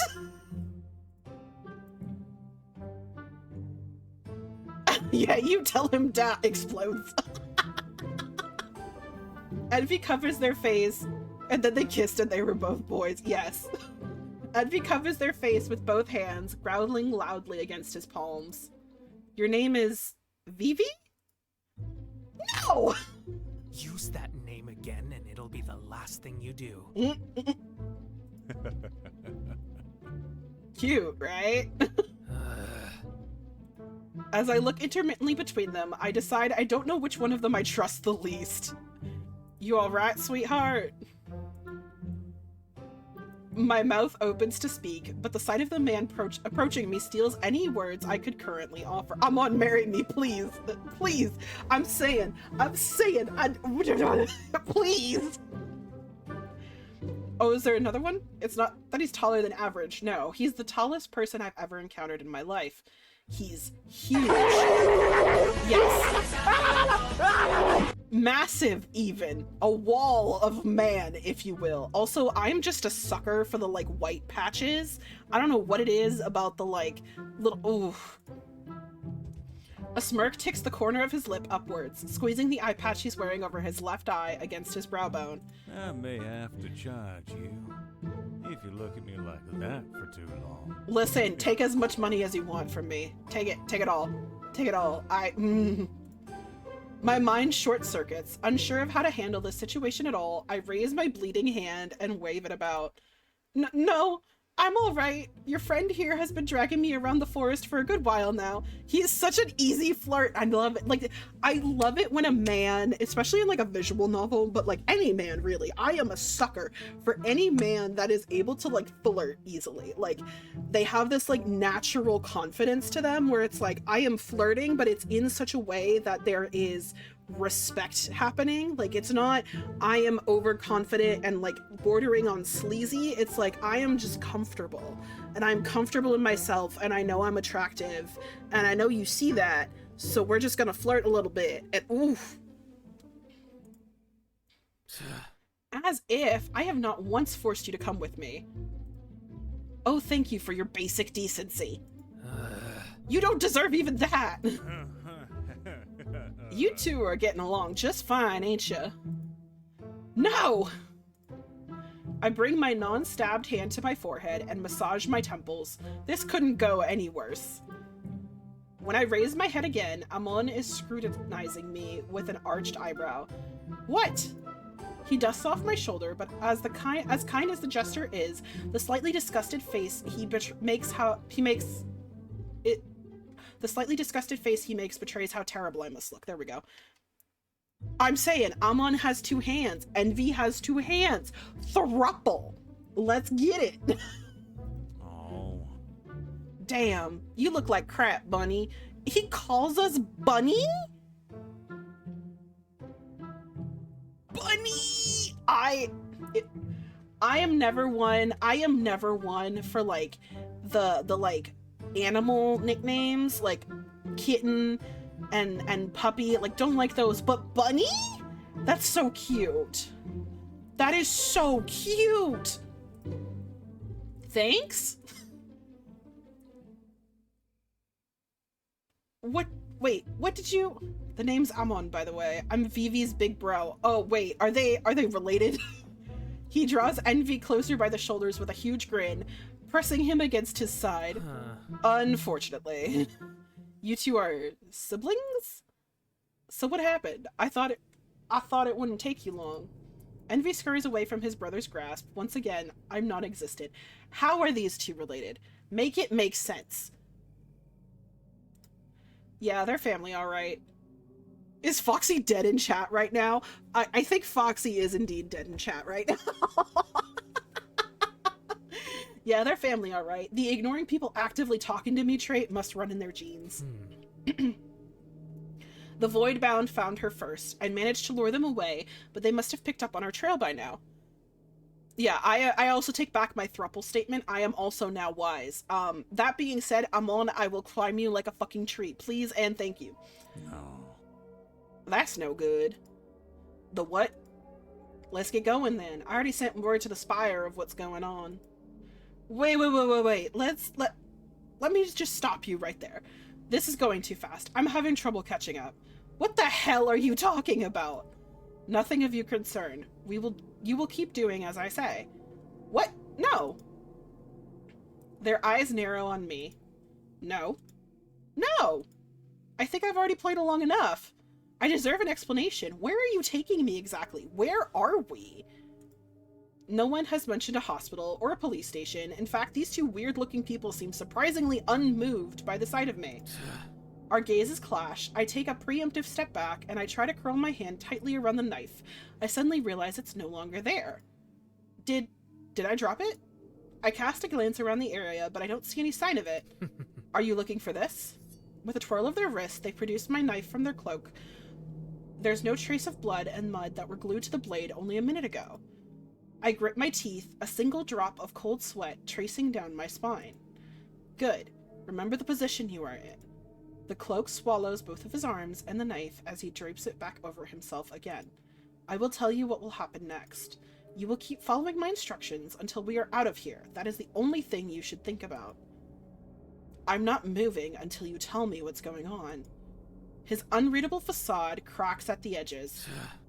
Don't you understand that you are in no position to bargain? It is very simple. Either you obey me or you get torn apart by those creatures. Your choice. Amon, get your brother. I'm gonna krill him. I will say Envy is giving off some sus vibes right now, but I still love them. I think we should just do what he says, honestly. I guess they're not worse than that monster. I don't think I have an option here. I feel like between the massive wall of man and Envy, I'm probably pretty safe, right? Like, leave, game ends, part 2. You said to safety, right? Your memory is quite good.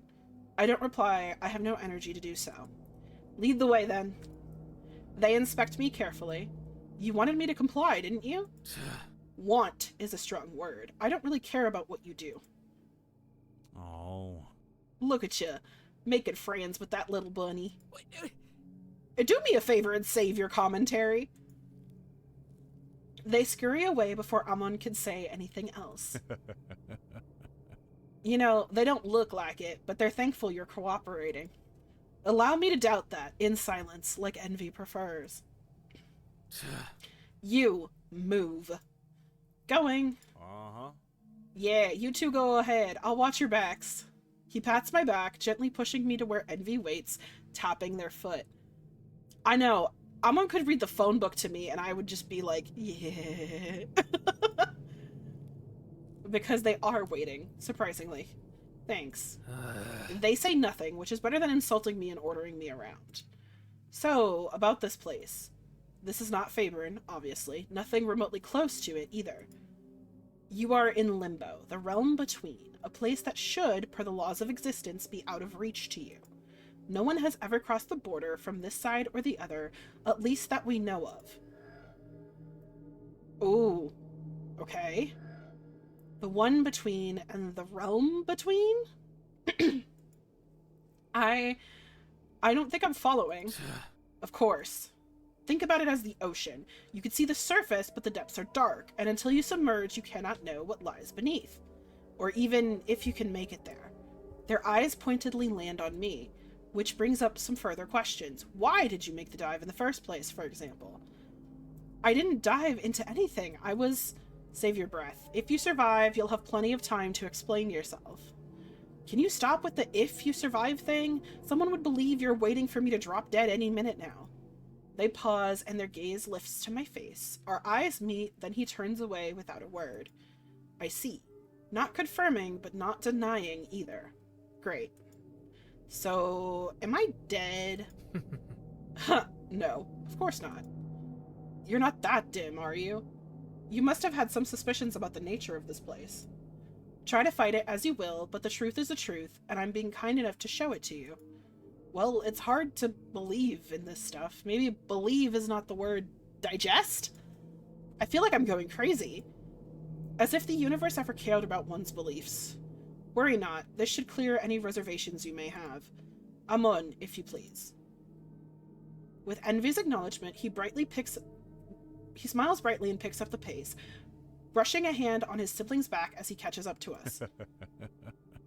Say, Vivi, we can all get along when we put in some effort. Shut up, will you? Offering me a smile as a peacemaking gesture, Amon places a hand on my upper back, beckoning me forward. Now, little bunny, come and see. If there's something that can make you believe us, it's this right here. Fine, but stop calling me...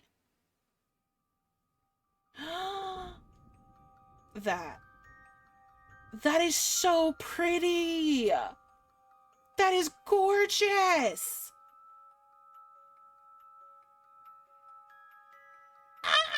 That's so pretty. A lonely castle sits on top of the mountain, floating over the pearlescent fog. Light shines from within its walls, bathing the interior in a shimmering glow. A slim tower pierces the dark clouds, but this one doesn't feed the darkness around it. Instead, it keeps the storm at bay with a golden beam of light. It's a lighthouse, a beacon of hope in the middle of a sea of black clouds. 1,000 pinnacles emerge from some nebulous distance. It's hauntingly familiar, but as much as I try to pull the memories to the forefront of my mind, I can't. There are none to find. I know I've never seen this before, but I have. Little bunny, welcome to Limbo, our pleasant home.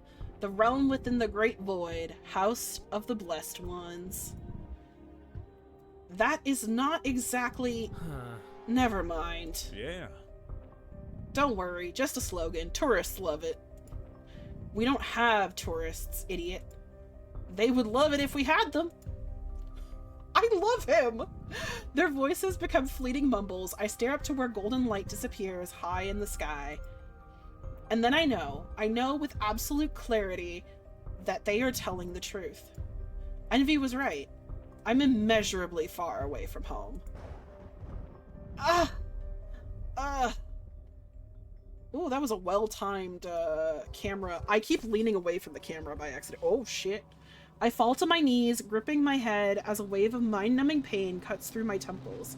Someone screams in the back of my mind, clawing at the walls of my consciousness, tearing them apart. Mike, welcome in! Do not go. My wanderer. My wanderer. Don't go. Ooh, spicy. Hi, Mike. You have missed us dying and also hot people. Look at how hot he is. Look at him. Look at this beefcake. Look at this wall of a man. He's 7'1". I am crunching on my liquid death right now. Also, friends, we do have another ad break coming in about 2 minutes. I will be like as close to paused as I can here when that happens. Mostly I will just be blabbing about like my thoughts on the game so far, like I did last ad break. So we will not miss any of the story, I promise. Hey, are you all right? Oh, we're passing out. Behind my closed eyelids, flashes of red and black stain my vision, running in mocking circles. It's the tower's influence. It's trying to take over.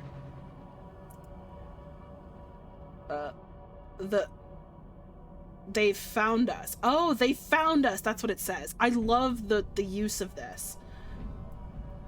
I'll hold them back.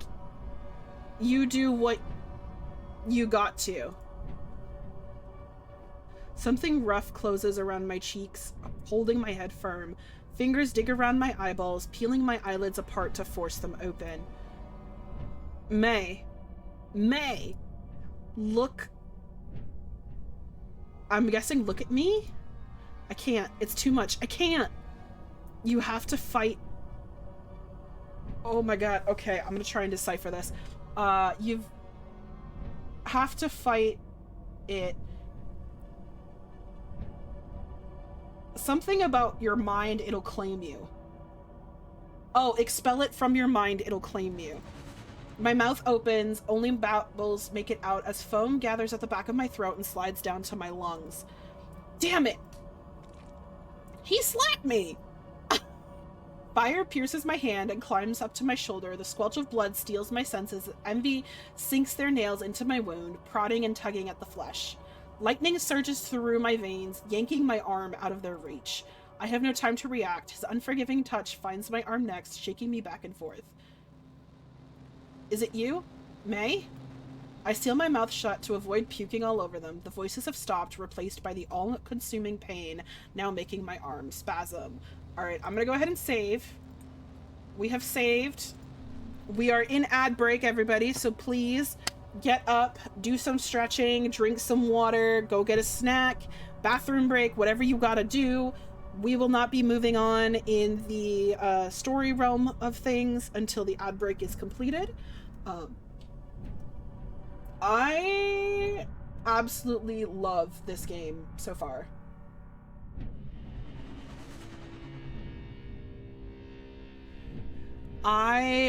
It's so pretty.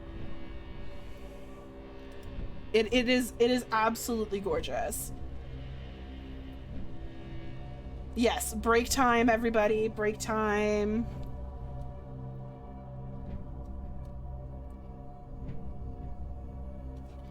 Alrighty, I am going to take the opportunity to do a little quick resize of my model because apparently there are some slight issues. Yes.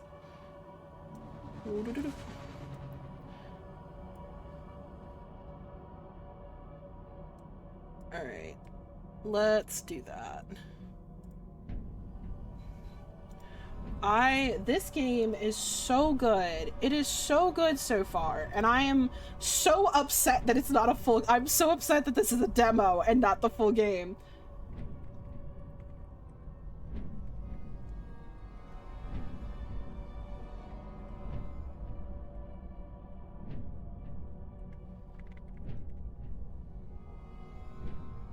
Like, it's so... Like, I'm so hooked. The premise was already very interesting. Right? Like, the premise, I was already hooked. The idea that, like, oh god, I don't even know how to, like, articulate what's going on in my brain right now. The premise, I'm hooked. The characters, I'm hooked. The art, gorgeous. The sound design, incredible. The way that they all factor in together, with the visuals, incredible. Like, the tower, like when it came into view and it slipped into, like, the music started playing and it was ominous. This whole situation that's happening right here, I definitely just waved my hand in front of my camera and it like short-circuited my model. My bad. Like, I'm saying this is so good. This is so good, and I'm so upset that this is a demo. If you guys are wanting to back the Kickstarter, once again, it is pinned in the pinned comment on my stream, as well as if you're watching on Twitter, if you go into my tweets and you have the tweet that has all of the stuff in it, like for this game, please, please, please go and back the Kickstarter if you can, because this is incredible. Absolutely incredible. Last I checked, I think they were at like 75% funding. So if you know people that would enjoy this type of game, please, like, tell them to play this demo, tell them to check it out, back the Kickstarter so that we can actually, like, get this, because I need it now. I need it injected into my veins. Please. I love indie games so much. All right, we are back, so let's continue. Arm spasms. Yes, yes, yes. Yes. Good. Stand up. The tears blur from the corner of my eyes as they haul me to my feet. We're almost there. We will cross the bridge, and then it will be over. I whine through gritted teeth. My feet can't hold my weight any longer. This is it. Summon a rift. Everything is slowly being plunged into thick darkness. I can barely make out Amon's silhouette as he runs towards us. Behind him, the forest wails and shudders. Long, broken fingers stretch from the depths of the shadows to grab him. What? But I... That's an order. With a click of their tongue, he takes off his cloak, throwing it away to be carried by the wind. Ooh, I like his little outfit. Light engulfs me. Envy's hand on my arm tightens until his fingers are pressed against the bone. The air in front of us shakes violently, the colors breaking into shapes and static noise. Envy's fingers turn black, yanking at the landscape like a blanket, tearing it apart and revealing another flash of light that makes me wince. Electricity cuts through the air, jolts of it run up my skin, forcing a hiss out of me. That hurts. Ooh, a long hallway suddenly stands before me, but the mountains are still here, all around us. Envy sticks a leg into it. White ripples swallow him up to the knee, distorting its shape. The choking pressure around my arm disappears as they let go. They look back at me, eyes narrowing as he tentatively extends a hand my way. Oh, that's pretty. That is pretty. Come. Let's just take a moment to admire this art. Let's just all collectively take a moment, because I love it when games do like splash art pages like this in the middle of things. Love it. Come. There is no time. The right side of his body is gone, cut by a white quivering line. He shakes his hand in front of me, urging me to take it. You have to choose. Come with me and live, or stay here and die. I'm going with the hot man. I'm just saying. My tongue is dry in my mouth, thick and dense. I stop thinking and force myself to act. I place my fingers on top of theirs, their freezing skin curling around mine. Do not let go. Oh, trust me, I'm not planning to. I don't plan to. Let's play I take ibuprofen together. Their eyes are fixed on mine as they slide inside the hallway. I watch as his body disappears inch by inch until only his hand gripping mine is left. He tugs lightly, another hand clasps my shoulder, squeezing it reassuringly from behind. Come on. Our hands disappear as I let Envy pull me through. The pale water licks its way up my skin until it swallows my elbow like a hungry beast. I try to keep my eyes open when my head finally crosses the threshold, but the light is so searing I'm forced to close them. I can hear the sea. I float over the blinding surface of the water, Envy's grasp leading me forward. Bubbles gently touch my skin, helping me navigate through the iridescent ocean. My eyes flutter open, the soft whisper of waves is replaced by the gentle cracking of fire and the distant sound of a piano. There he is. There's Father Pride. Oh. I shudder and sigh in relief as the warmth of the room envelops me. The pressure clamped around my head ebbs away, taking the last remnants of the murmurs with it. That was too close for comfort. Ah. You bet. I've never seen so many of those fuckers together. As my senses clear, I start to take in my surroundings. The walls are high, hugged by columns and those long stained glass windows I saw from afar. But we were just in the forest just a second ago, and now... I turn around, my nose almost bumping into Amon's chest when I do. He laughs and politely pushes himself away from me, leaving me room to breathe. Behind him, there's nothing but the other side of the hallway. More lamplights flicker, fire laps at the stone walls, and the columns slither upward until they vanish into the darkness. You. Are the voices gone? Shifting my weight from one side to the other, I realize I feel lighter on my feet. The air around me is not oppressive anymore, but breezy and familiar. If it weren't for the ringing in my left ear, I would think I imagined the horror from before. Hey, I asked you a question. What? They sigh deeply, dramatically so. I suppose your stupidity is back. You must be in control again. I don't reply right away, but to be fair, I care about something else a bit more than defending myself from his jabs. Did you just stick your fingers in my wound? I flip my hand over to survey the damage. I regret it instantly. The sight turns my knees liquid. Yes, I did. To save you, I might add. My lips part in protest. They tilt their head in anticipation of it, shooting me a glare. If you still feel a presence within you, I may have to do it again. Don't even joke about that. It's disgusting. I search for his other hand, the one I know must have traces of my blood. A gasp sticks in my throat at the closed sight of his fingers, now sharp talons stiffly curled over themselves. He quickly hides his battered hand between the folds of his tunic. They look away from me, their expression flattening. Aww, he's self-conscious! Whatever it is, it looks painful. I have a good slice sitting right on my palm, but whatever's going on with him looks even worse. As I trace the curve of their arm with my eyes, I reach our still joined hands. His hold on me is firm, but I can feel the slight tremble in his muscles. I'm not sure they've realized they're still cupping my hand in theirs. We can call him a Muppet. Oh, that's so fun. Okay, do we ask him if he's okay, or do we call him a Muppet? I'm gonna let you guys decide, because I want to call him a Muppet, but that's just me. That's just me. I am the kind of person that, like, I flirt via, like, being an asshole. Everyone's saying Muppet, let's go. Let's go. I knew my community would come through for me. You can let go of my hand now, Muppet. He blinks at me as if the words had come to life to flick them on the forehead.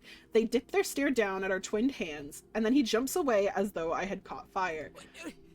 He's flustered. They flap their arms oddly about until they straighten their back and glue the offending hand to their side. The sudden redness in their cheeks shine brightly as the lanterns around us, and I can't help but be a little smug about it. Ooh, is the Muppet embarrassed? The what? Muppet. Kind of suits you. Amon frames his chin with his thumb and index finger, glancing my way with a shrewd look in his eye. Hey, now that you say it, you're right. It kind of does. Yes, of course we had to bring the greatest clowns of the two worlds together. They're blushing, right? What do you think, Amon? Uh-huh. Mm-hmm. Absolutely. Ugh. You two would be the most wonderful of friends, I'm sure. That's what you get for sticking your nasty fingers in my damn wound. You ungrateful... I did it to save you. Ugh, forget it. Waving their hands in aggravation, they turn and walk away hastily. I know, I need this to be backed. Like, I need $7,000 so I can just finish it myself, like, backing it myself. Amon snorts and our eyes meet again, a victorious glance between partners in crime. He pats me amicably and saunters after his sibling, keeping a considerate pace for me to follow. We'd be more than friends, little edgelord. Aw, winning the lottery just to back this. I'm saying! It felt great to give them a bit of their own medicine. As we walk, I realize I'm calmer now. Too calm, in fact. There are a lot of questions mingling in the back of my mind, but on the forefront of my thoughts is surprisingly empty and peaceful. This place has some sort of soothing effect on me. It's almost familiar. I can't tell where this hallway leads to, but somehow I feel like I know. So where exactly... Gale! He breaks into a jog, leaving me behind with an envy that does his best to hide their face behind their hair. Ugh, great, the master is here. Aw, look at him, he's so cute. Oh wait, fuck. I need to stop hitting that button. Look at him, he's so cute! Peeking around Envy's shoulder, I see a man standing further ahead, the soft flicker of the candles drawing the edges of a long, lustrous cloak. He turns around with a start, worry written on his face. Amon! He strides up to us, the long cloak draped across his shoulders flaring out behind him. The candle lights by his feet waver as he picks up speed, meeting Amon in the hallway. Father keeps me. Are you two all right? Aw, he sounds so tiny. I love him. Yeah. Kinda. But that's not important. Look at this. He does excited. He excitedly does jazz hands around me. I love him. I'm just envisioning like a 7 foot tall, gorgeous man that is Amon doing the Will Smith jazz hands. The look at my wife jazz hands. Amazing. Is Pride their dad? I think he might be. It's enough to catch the newcomer's attention. The color drains from his delicate face. I shuffle my feet, gluing my arms to my side in a poor attempt to look better than I know I do. There's not much saving my first impression. Not that it should matter. Bone Fox, you stop bonking me! Is this the cause of all this mess? Yes. Oh. Oh dear. Ooh. He's wearing a cummerbund. I love cummerbunds. There is something so great about a man in like a cummerbund or like something that like cinches their waist a little bit. Ugh. In a single fluid motion, he sweeps his coat off his shoulders, throwing Amon a pointed glare. I am extremely disappointed in you, Amon. Huh? What? I expected this level of sloppiness from our sibling, but not from you. Yeah, I mean, like, a corset counts too. Yeah, like anything like that. But that specific band that Gael is wearing is called a cummerbund. It's like what men wear with like tuxedos and stuff like that. It's that like waistband thing. Yeah. Oh, is he gonna drape us in the coat? I think he might. Huh? Excuse me? To allow her to be in this foul condition. Wait, I can explain. No. I thought you knew better than this. Gale shakes his head, not leaving room for any argument. For the first time, Amon's impermeable smile is shattered and reduced to a sour pout. I feel a bit bad for him. A bit. Ooh, pretty. With only 2 steps of his fairly long legs, Gael stands in front of me, offering a heartfelt bow of his head. On behalf of my siblings, please, let me apologize. Look at how gorgeous his eyes are. Oh! My mouth parts, but only a pitiful sound makes it out as our gazes lock. Behind his eyes, ripples of glimmering silk move in the color of early dawn. Pink shines from within a pool of royal purple, enthralling me completely. I could see lightning dancing around his tiny pupils as a quiet whisper caresses the back of my neck, making the hairs stand on end. It's difficult to look away. You must be cold and terrified, among other things. I promise you will be treated with the utmost care and respect from now on. The genes in his family are chef's kiss. I don't register the cape falling around my shoulders until he clasps it in place, smoothing down the sides with meticulous hands. The scent of lavender and detergent clashes with the stench clinging to my body. What a gentleman! The warmth of the fabric drags a sigh out of me. I keep leaning back because I'm only using my mouse. And so I'm not, like, properly seated the way I normally would for stream because I'm comfy. My body stirs back to life at the sensation, my hands snaking out of the coat to close it around me and press its comfort and weight against my tepid skin. I can't for the life of me summon any strength to speak. We do not have time to lose to play the gentleman. Guile snaps his head up, snaps up to Envy in careful consideration. His eyes immediately slide to the arm they've been very insistent on hiding.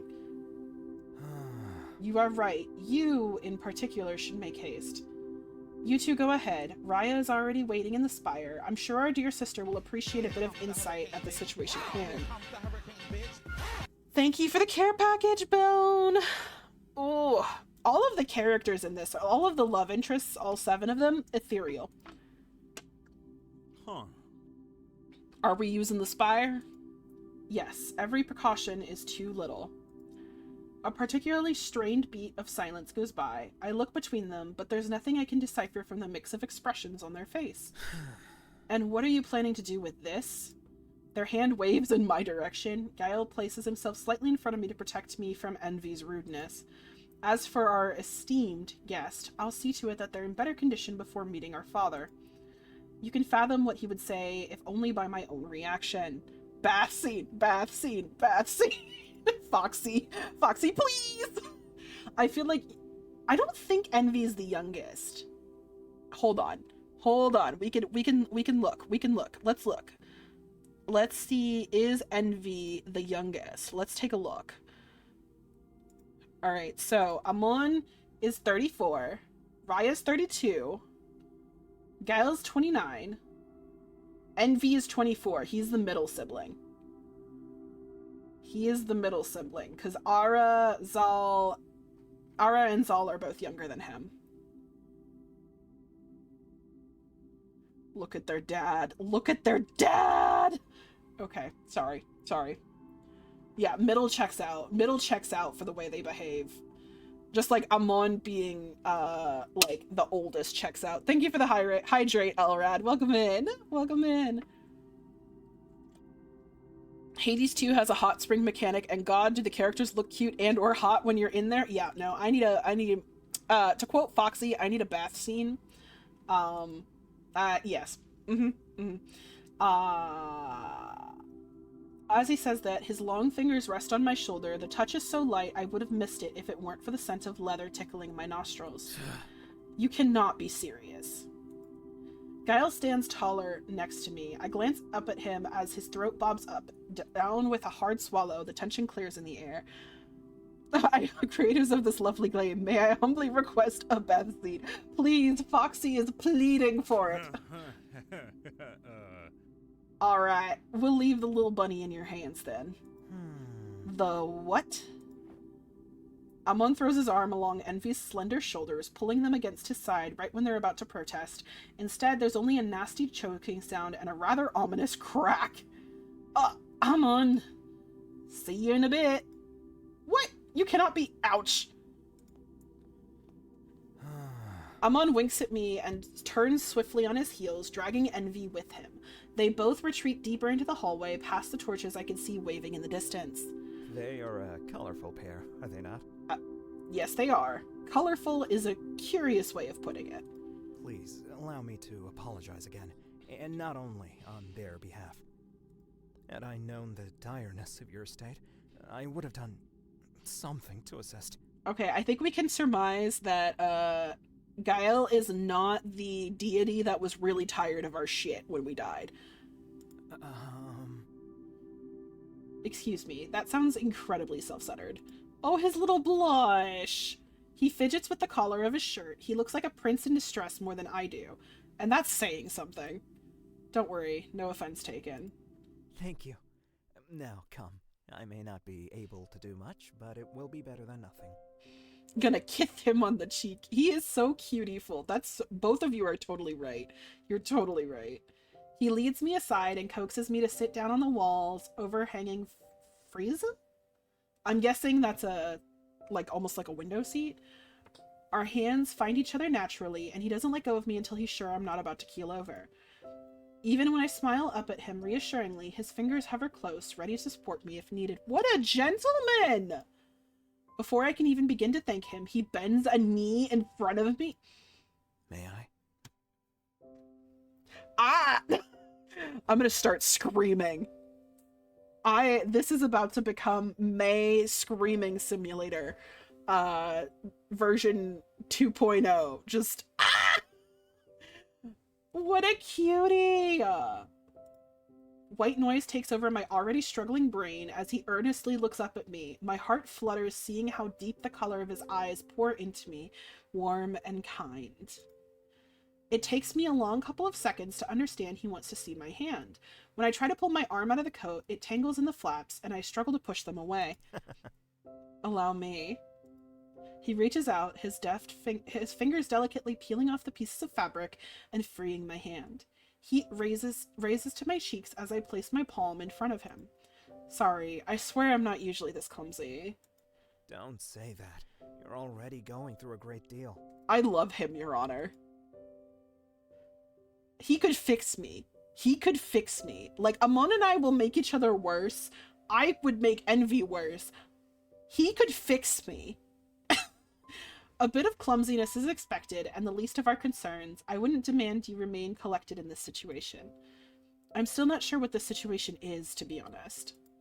His fingers slowly close around the back of my hand as he inspects the blood-soaked bandage. Yeah, I should apologize about that too. However, I'm afraid I can't give you any answers. Even if I had them, it is not my right to explain. But I know that our intentions are not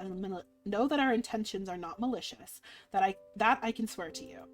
I bore my eyes into his, trying to find any cracks, any hint that betrays his true intentions. There are none. That's reassuring, if true. He holds my hand as though it were made of spun glass. He slowly removes what was once part of my shirt, now a damp crimson piece of fabric. You did a great job. Huh, I did what I could, I guess. He reveals the wound. Underneath the blood, the blades of grass and the dirt, I could still see the black ink decorating the back of my hand. He retrieves a cotton handkerchief from his pants pocket, and his eyes search mine, asking for permission. I nod. We love consent. I'm absorbed by the delicacy of his movements as he slowly cleans upward from my knuckles. He purposefully avoids the traces of ink, and his eyes narrow when the drawing starts to reveal itself. Do you know what it is? No. Not without further examination. He hesitates when faced with the entrance of the cut. I would like to alter it as little as possible, so if you'll excuse me. Yeah, I get it. I try not to think about the consequences of leaving a wound of this caliber untreated. He ties the end of the handkerchief together with a bow too fine for the occasion. His thumb swipes across it as if to check its security. The sensation of the leather against my skin makes me flinch. Does it hurt? Of course it does. Forgive me. He's so cute. This is as much I can do for now. This is a lot, if we take the rest of my day into consideration. Between being stabbed, kidnapped, or this, I think the choice is pretty easy. He laughs breathily at that, but there's a concerned dip in the bridge of his nose, as though he can't decide whether he should keep laughing or not. Oh well, that is a robust sense of humor. Thank you. Gael? Gael, was it? Oh, yes. Where are my manners? It is a pleasure to make your acquaintance. My name is Gael, current master of the Grand Houses. Alright, I have to add an accent to it. It's Gael. As he takes a seat next to me, leaving a polite distance between us, I tilt my head to the side to get a better look. It only takes him a second to avert his gaze from me with a nervous clear of his throat. Which is a title you have no concept of, though it's not exactly relevant. I can't help but chuckle at his bashfulness. Nice to meet you, Gael. Master Gael? Ah, no need. Gael will suffice. As I mentally repeat his name, something about it just sounds off. He doesn't look like someone who should be addressed by their first name. Shall we continue? He motions for us to stand, but waits for my reaction first. The other end of the hallway, where the other two disappeared behind us, is still as cryptic as it was before. Can we stay here a moment? I need to catch my breath a bit. Surprise marks his features, but it only lasts for a blink. Yes, of course. I cannot leave you alone, however, for your safety. I hope my presence isn't too unwelcome. It's not, it's just... I'm having a hard time trusting anything or anyone. It's not just you. I understand. It is the wise thing to do. May. It rolls off his tongue softly, as if something meant to be said with care. A wonderful name, if you'll allow me to say. He is so easy to fall for. Ooh! Sorry. Ah, well, it doesn't have as much class as Master Gael, but I'll keep the compliment. Before I realize it, I'm extending my other hand for him to shake. He stares at it in dumbfounded silence. He clasps my hand with his, and I squeeze. His breath staggers in the back of his throat as he pulled back, cradling his hand against his chest. Sorry, did I squeeze too hard? No, forgive me. Forgive me. He casts his gaze down, lower to his slacks, stooping down to brush off a non-existent speck of dirt. Did I do something wrong? Or weird, for that matter? I know, Raven, he's so nice, and I love it, but I'm also like, what are you hiding, you know? What secrets do you have, Gael? We should continue. I hate to pressure you, but the longer we wait, the more unstable you may get. Unstable? His hand straightens up, and he stands up and straightens his vest, brushing his hair away from his face with a jerk of his chin. Awkwardness has found its way through his smile, but he still waits patiently for me to leave our improvised seat. I don't know what I did or said, but I would rather go back to that comfortable silence from before. Ooh. I feel like we should thank him. I feel like... Yeah, I do love the slight tooth you see. The tooth. I don't know. I feel like it's not he's secretly evil or that he's gonna die. I feel like it's he has insurmountable amounts of trauma. And I am intrigued. I'm gonna go thank you for being kind to me. Gael? He starts walking and I follow after. He doesn't respond. I know he heard me. If he wants to ignore me, he'll have to work harder than that. I just wanted to thank you for being so kind to... I managed to step aside before I stumble into him. Me. Please allow me to apologize again, May. I do not mean to rush you. While there are indeed pressing matters to attend to, I would not want to be that at the expense of your own comfort. It is not my intention to distress you any further or treat you unkindly. You have been pretty kind to me. That's what I just said. What I mean to say is... Gael. His lips squeezed shut. Did you hear me? You are by far the kindest person I have talked to since I got here. No offense to your siblings. Amon is fine, I guess. Oh, that's... He looks away. The collar of his shirt seems to be a bit too tight because he keeps slipping his fingers around to loosen it. Aww. I do not know about that.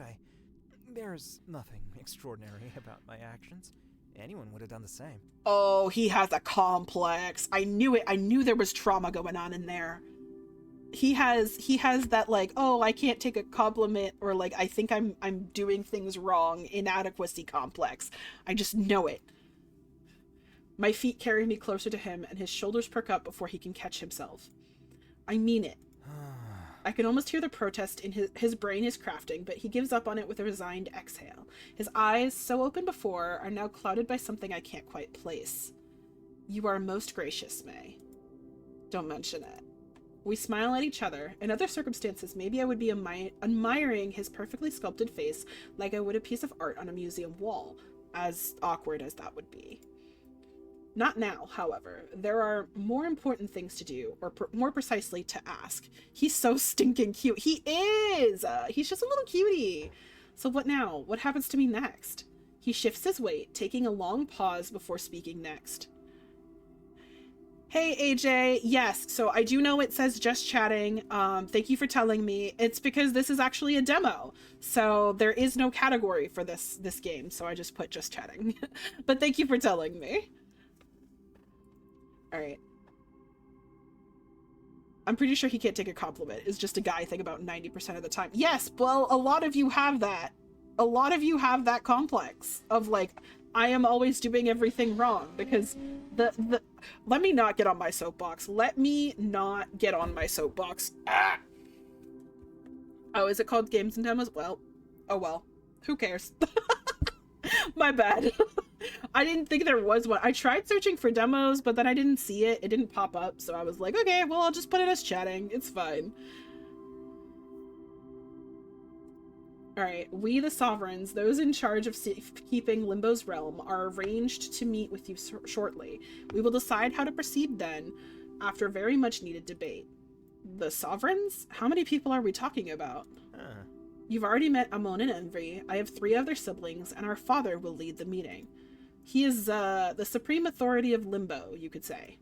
That doesn't exactly put me at ease in the slightest. The supreme authority doesn't sound too nice, but I guess he's the only chance I have to find some answers.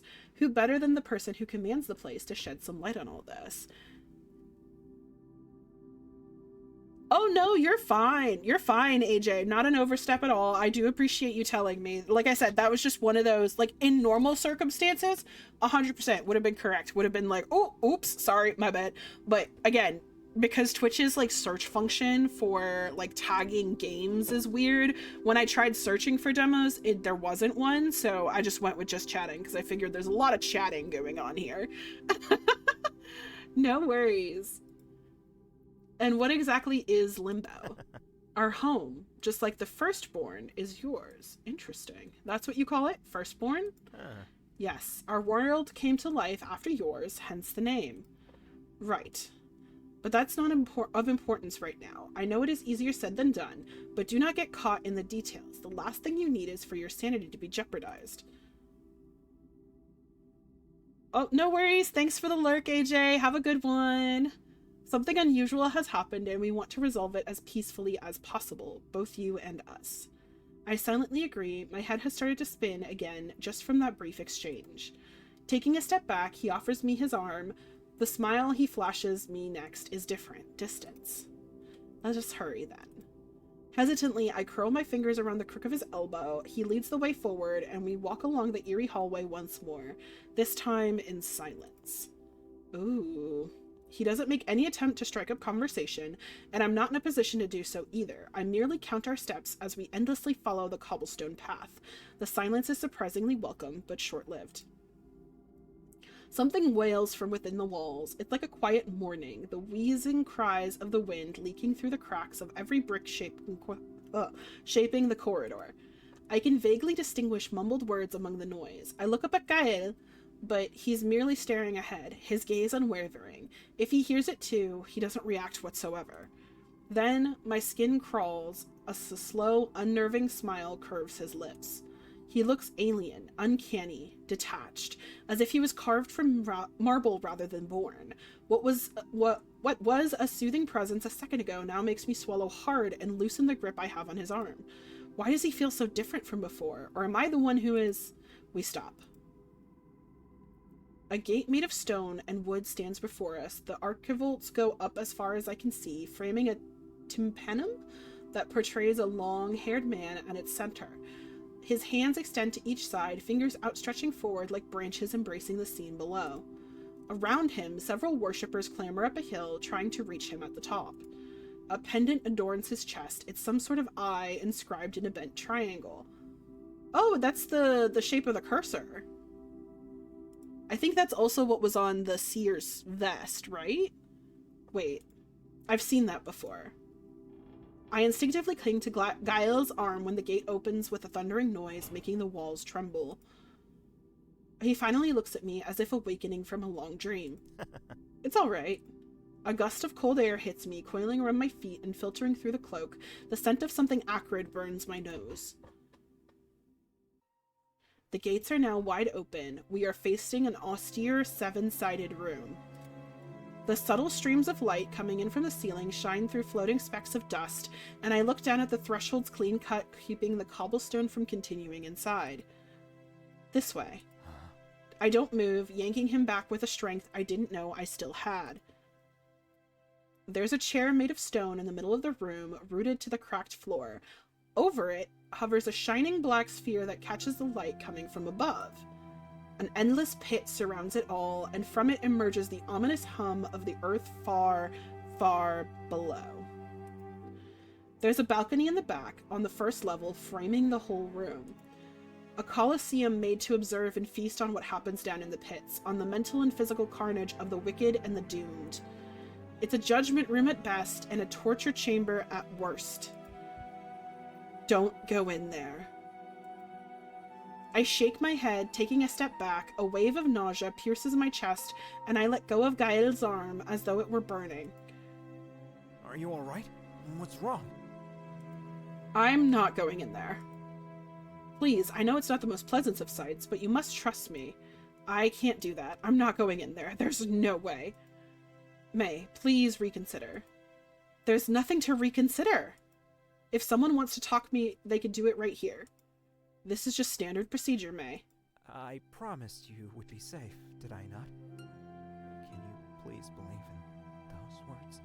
Oh, he's such a baby. I want to believe someone is on my side. But I don't. I see. He withdraws the hand that he had reached to touch me, rubbing his wrist instead. My chest rises and falls erratically as his eyes slide to the room before us. I am terribly sorry. You leave me no choice. Okay. As I am about to speak, a chill runs from the top of my head to the tip of my toes, crushing my throat. Something pierces down my spine the next, gluing me to the spot. May, please get into the room. His eyes bore into me, swallowed by a haunting glow. Everything around those glimmering irises becomes dark and blurry. I feel my thoughts seeping out of my head, and then... nothing. Nothing but Master Gael. Take a seat. I know, right? Like, this is such a breach of, like... Ooh, no wonder they were calling him Master. Like, yes, Master. I walk through the narrow corridor leading to my appointed chair. A rock slips off the bridge and falls into the void without a sound. My eyes follow the pebble until it vanishes into darkness. There's nothing but peace and quiet around me, nothing but the calm and careful beat of my heart in my ears. I sit down, my back slowly meets the stone, and my hands lay on armrests. The tepid warmth of the candle licks what little skin peeks through the master's cloak. The ball floating above, no, the eye, stirs to life and regards me with a quiver. Huh? The air suddenly slices my lungs open and tears a high-pitched gasp out of me. Heat rises to my head in the shape of my own voice reverberating inside my skull over and over again. The thoughts flow back inside, desperately filling the emptiness left behind. What did you do to me? I'm sorry. Flames bite every patch of my skin. I desperately shake the cloak off me, pushing my sleeves all the way up to my shoulders. He casts his eyes down where his discarded cloak lays. The cloak floats into the air, fanning my sweat-stained cheeks in the process. It flies away from me and neatly coils itself around Gael's arm. Thank you. No. Don't mention it. I frantically sweep my eyes across the room in realization. Amon is sitting on one of the thrones, one leg hoisted over his knee. He raises a hand in silent greeting when he catches me staring. Next to him stands Envy, not claiming any seat. The only sign of acknowledgement they give me is stuffing their nose in the air. That thing on their arm, it's completely gone.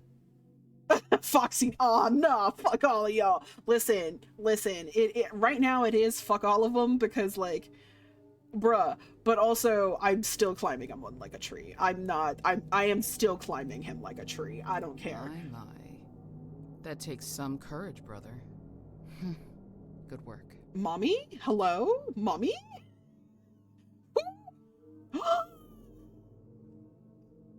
Hello? Hello? Fun fact, she's 6'2". There's someone else in the room right in front of me. A woman stands high on the balcony, hands leaned on the railing. You did well. Father's eye will now do the rest. Oh my god. Her voice sinks deep into my bones. I would think her presence has sucked all the air out of the room, but I know it's simply me holding my breath. Her head tilts up ever so slightly, sizing me up thoroughly. We received the notice more than an hour ago. What were you doing? My apologies, dear Praefectus? Praefectus? I wanted to present our guest in better shape than we found her for our father's sake. Alas, I'm not sure I achieved that.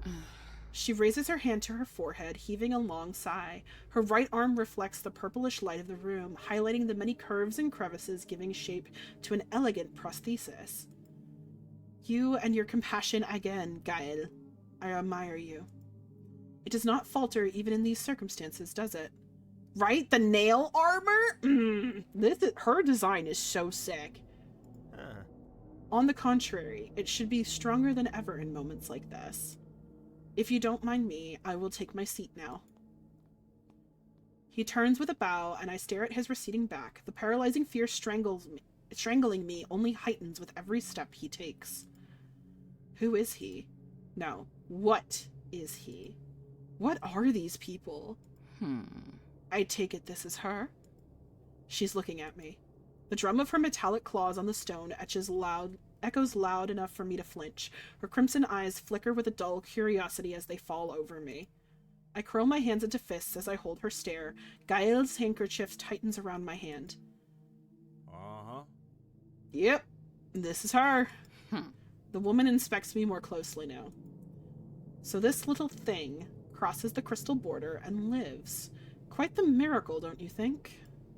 My tongue darts out to ease the dry creases on my lips. There is a clear accusation behind that clipped tone of hers. And those beasts haven't torn her to shreds either, as I can see. Not a limb infected or missing.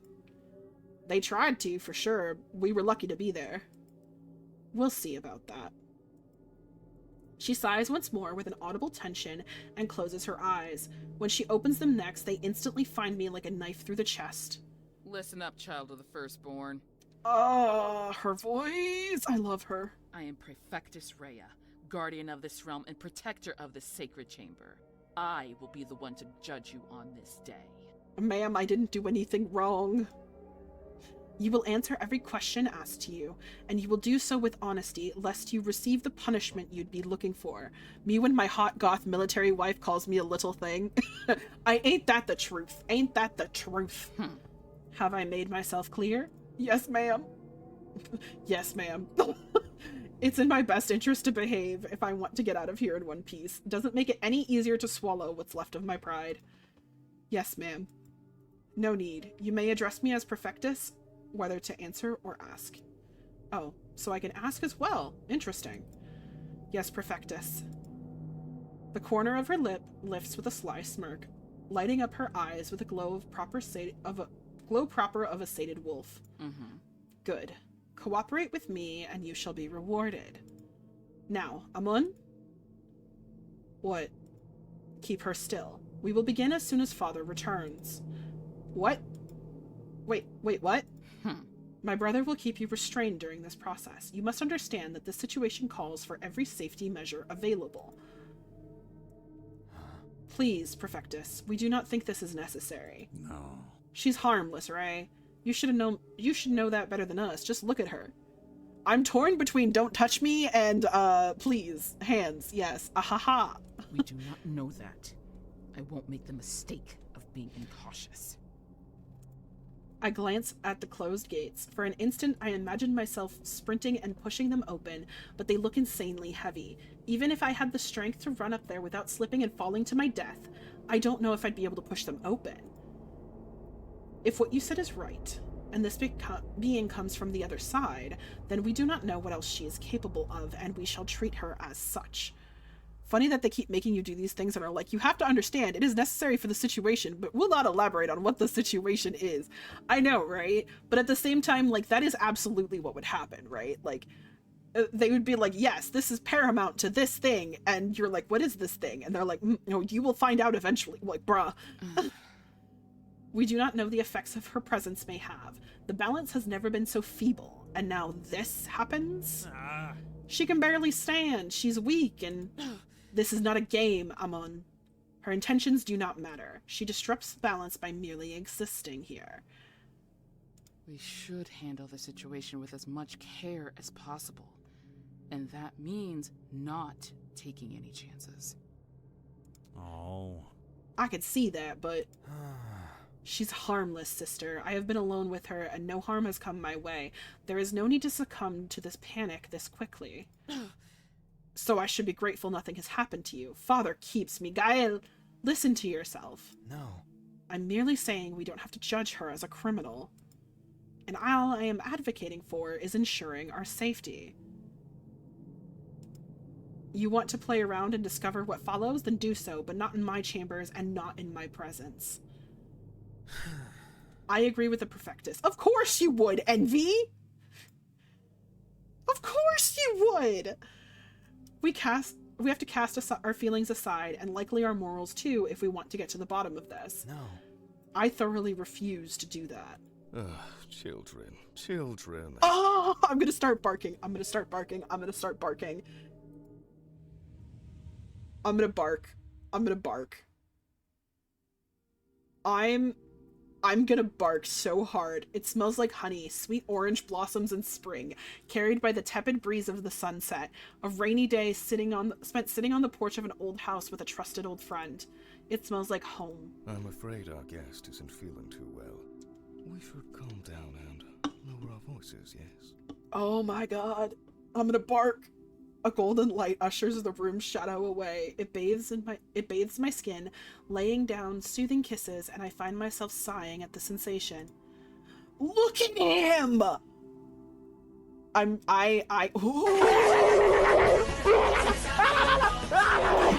going feral right now. Absolutely fucking feral. Do you see? I'm going feral. Oh, look at him! Okay. A man dressed in white emerges next to Raya. Yippee! Pushing her away gently with one hand, he stands in the middle of the balcony, watching on with eyes of liquid sunlight that pour right into me. His fingers draw an arc in the air that leaves behind a trail of stardust. Another white-haired man for the hair. Listen. It is quite cold in this room. My apologies. And his voice? The air around me warms up, embracing me with loving arms. The sweetness in the air expands, engulfing me, and I tilt my head back in relief. Slowly, the terrifying knot in my stomach loosens, deftly unpicked by tendrils of light. That is better, yes? I nod. A tingle in my belly urges me to look away from him, to avert my eyes from the unparalleled magnificence that he is, battling the feral need to just drown in the sight of him. That's me. I'm a goner.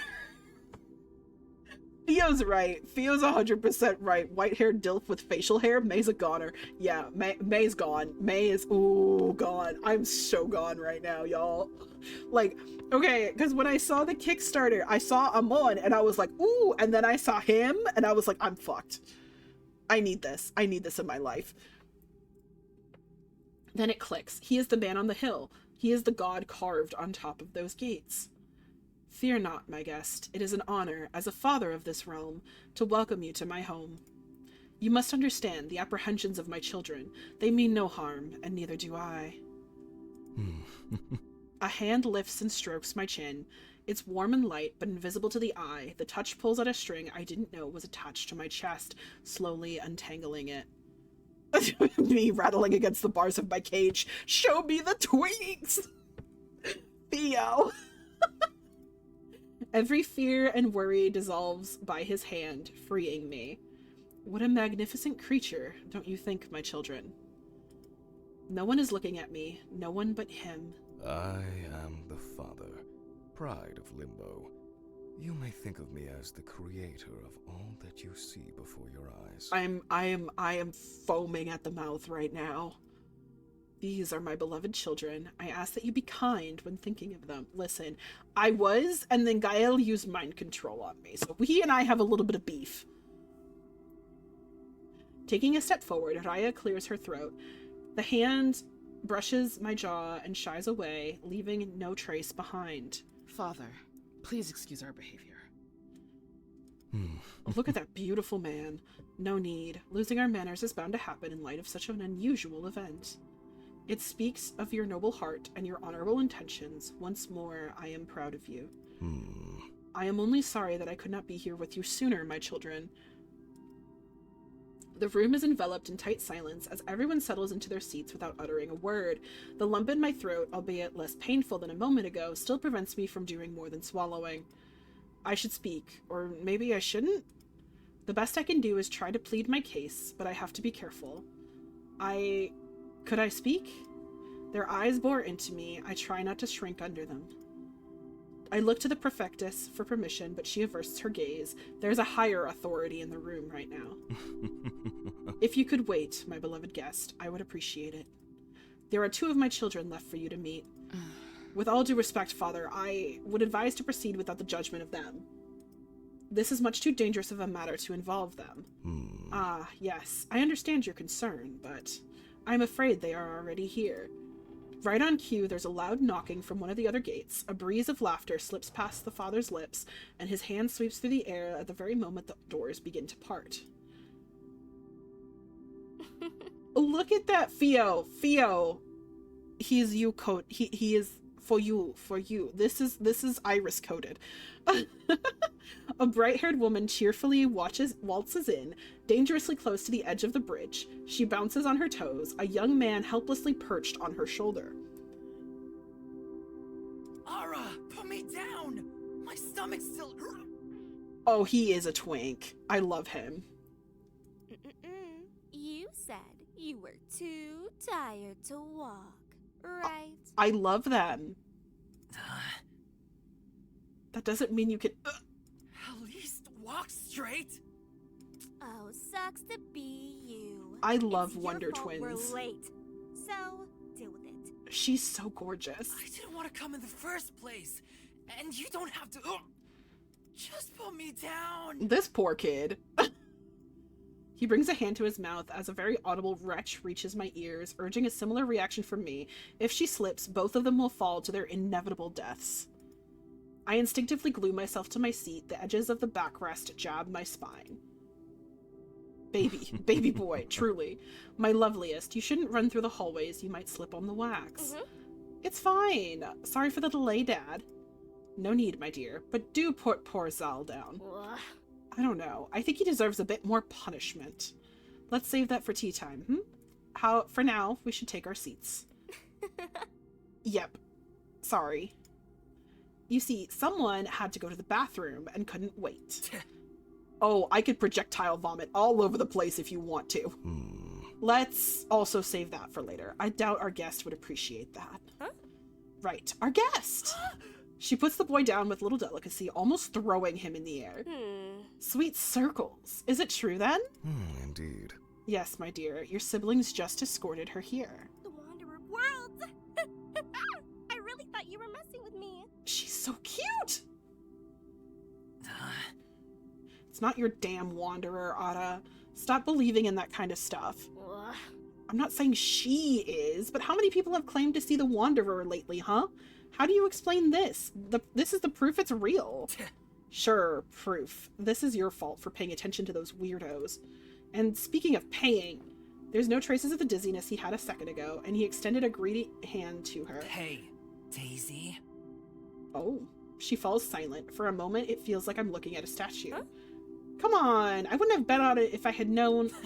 Oh, boo-hoo. Hey. She growls, throwing her arms in the air before jabbing a hand in the purse around her waist. I hear the familiar clinking of coins as she slams them down into his open palm. Hey, we said 30. I'm not paying you 30. You are paying me 30. In fact, you said 30, plus fixing the compost machine yourself for a month, and cooking sweet leaf tarts for me the whole week. I really want to know if they did, Vio. I really want to know if they bet on us being cute. Zal? For now, don't fight. Let us sort this out together later, yes? Fine, but you still owe me 20. They make their way to the balconies, each step louder before even as they drift away. I watch as they continue their casual chat, throwing glances at me all the while. When the girl notices me staring, she waves at me. I avert my eyes. I need to get out of here, now. The doors are still open, and I feel reasonably better. I know that that's not me, but the hold on this place, or the man in gold has on me, but maybe I could take advantage of it? I could sprint to the door, get to the hallway, and if I'm lucky enough, maybe lose them through the corridors if they give chase. There is no time for second guessing. Huh? I try to hoist my body up with my hands, but I'm pushed down again the moment my rear leaves the chair. I told you, Amon. Oh dear. I ask that you remain seated, my guest. My fingers spasm when I command them to move. Every mechanism in my body halts. A fist pulls back at the reins of my muscles, yanking me back against the stone. All the blood rushes to my head, the only thing that is still mine. It's useless. I can barely blink and breathe, and maybe I should be grateful for that. It takes me a long time to move my eyes to meet Amon's. His left hand is facing down, pointed vaguely at me. He's the one doing this to me, isn't he? But how? How is this? Indeed. Splendid. We can begin. The 6 thrones are occupied. The father stands on the balcony, hands joined before his chest. I'm about to be judged. For what? I don't know. Oh, I hit the wrong button again. It is known. Today, a human has crossed the border between our realm and the Firstborn. This is proof. This isn't real. There's no way any of this is real. Now I will hear about the recent events from my eldest, Lord Amon. Amon's mouth opens and his eyes make a beeline to Envy, who is staring stoically at their hands. Well, Dad, Vivi was the one who... Father, Lord Envy was the one who felt the pull on the border. I think it's them who should... You know your sibling cannot answer, son. Their fingers, still pointed at me, twitch. I try to jerk my arms up, but the intangible force wrapped around me pushes me back down. If he gets distracted enough, maybe I can... Yes, of course. He stands. The rasp of his throat disrupts the ominous silence. We were both at the Black Citadel when Lord Envy felt the border weaken. We saw a light in the sky after that, hurried to the woods past the circles, and we found the human near the limits. A pause. We encountered some Voidbound, more than usual. They chased us beyond the limits. The ad is going to start in 30 seconds. So once again, 3-minute ad. Everybody please take a break. Go get water, go get food, take a bathroom break, stretch, whatever you got to do to take care of yourself. During that time, I will not be continuing with the story. I will just be yapping about my impressions of the game so far, which I am absolutely loving. If you would like to support the Kickstarter, the link is in the pinned comment. Please support the Kickstarter. I need this game. I need it in my life, like immediately. Please give it to me, please and thank you. Ad break has started. I am going to be stretching a little bit while I do this. But I hope you guys are enjoying this game and this experience as much as I am. I know this is very different than like my general content right now. In terms of like, we don't normally play a lot of like visual novels on stream or anything like that, but like I really enjoy them in my free time. And this, I'm so hooked. Like the premise, the characters, the sound design, the setting, all of it. I am locked in. And I need this in my life so badly. The fact that this is still in like Kickstarter, still getting funded, and like hasn't been completed yet, I'm like, I need this in my life. I don't care what I gotta do. I inject it into my veins. Inject it into my bloodstream, please. I am having a great time. It's so good. It's so, like, the writing, all of it, so good. So good. And I'm really glad that it seems like you guys are enjoying it as much as I am. Yes. Oh, yes. Stretch goals. A stretch goal is NSFW chapters. If you want, I'm on peanuts. You could have it. If you want, Envy or anybody, Father Pride, Raya, Ara, like Gael even. All I'm saying is we could make it happen. We could do it. Ara, ara. Every time I go to say Ara, I'm like Ara, because I'm so used to having to do that now. Ooh, please, everybody, please back the Kickstarter. Like, obviously it's not like a requirement or anything like that, but I do think it is something that, like, if you guys are enjoying it, I feel like it's always worth it to just, like, I don't know, like, give it a try. Like, I love indie devs are making the world go round at the moment, and I just, please back the Kickstarter. Please, it just needs a little bit more. Also, the rewards are all really cool. Like, the tour, like, you can get pins and charms and, like, yeah. Free me from jail. You're almost free from ad jail, I promise. There's only 4 seconds left. Welcome back, everybody. Thank you for being patient while that ad was running. Welcome back. Theo went looking on the Kickstarter and pointed out that one of the stretch goals is NSFW chapters. So, you know, back it if you can, of course. All right, let's continue. We encountered some Voidbound, more than usual. They chased us beyond the limits. And far away from them, at that, they got really close to the 4th bridge. That is quite concerning. It is. The Voidbound venturing off limits? That can only mean the tower is getting more powerful. We should raise the alarm in nearby towns. The tower. Hearing that word is enough to drive my heart all the way down to the pit in my stomach. This may be my only chance. Excuse me, that tower you mentioned, what is it?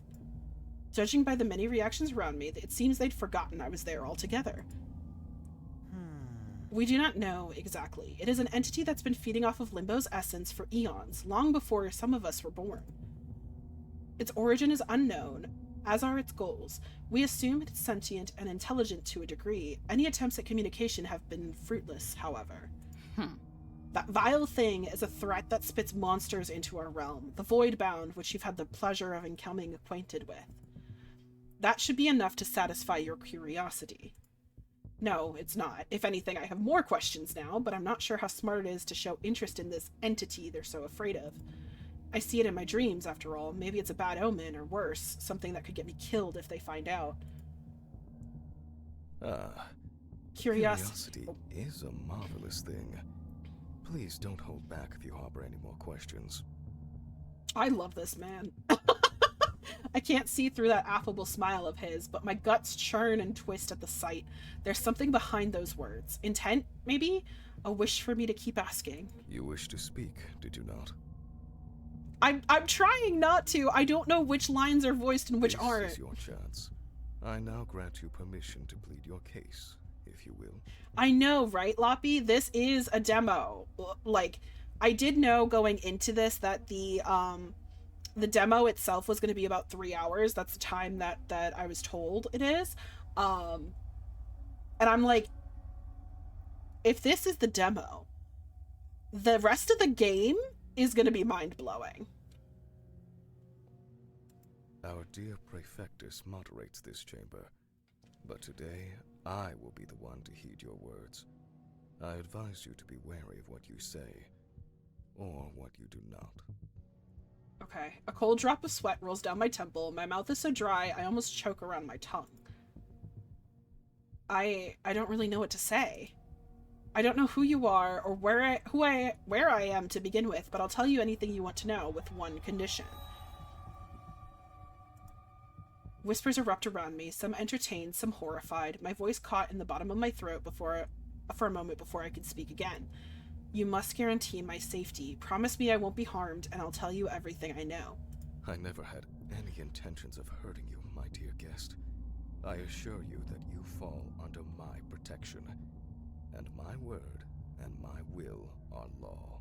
Yeah, I agree, Bone Fox. I think it probably does end probably shortly after this meeting. Like, we get out of the chamber, and that's where the demo ends, so that this can all, like, function as an intro, and it's just... oh, it's so good. Is that enough to ease your concerns? I somehow managed to hold his stare. I can't for the life of me read his expression at all. Yeah, it'll have to do. If he really isn't all-powerful as a god, he can do whatever he wants whenever he wants. I have no real guarantees. This is all I have. A hopefully not empty promise. Indeed. Excellent. I promise your cooperation will be rewarded. We will start with the very basics. Introduce yourself to the chamber, my dear. Ooh.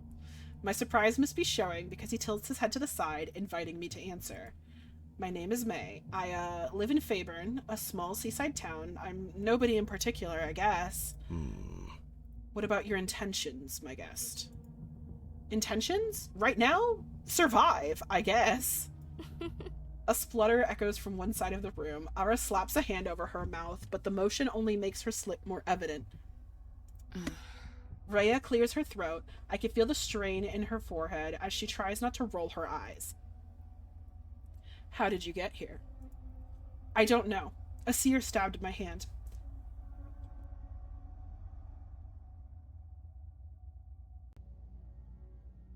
Sorry about that. I had a cough sneak up on me. I managed to mute in time, though. More water. What? A seer? I went with a friend of mine to get her fortune read. They offered me a reading too, and then they started saying the weirdest things. They attacked me, stabbed my hand, and the floor gave in. Then I fell, and I remember... I rack my brain only to find that those memories are still scattered and fragmented. Sensations remain, but I can't put them into coherent words. I remember the ocean and the stars. Someone was talking to me. Then I woke up in the forest. I don't think it's wise for me to tell them what the seer told me about this, somehow. About the one between, or... Wait. Are you the one between? His golden eyes widen. For a moment, as brief as a blink, his calm countenance is shattered by the grip of fear. That is quite enough. Uh-oh.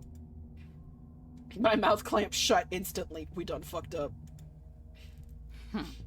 I agree. It is bold of you to assume you could spit all this nonsense without being... I'm not lying! Hey!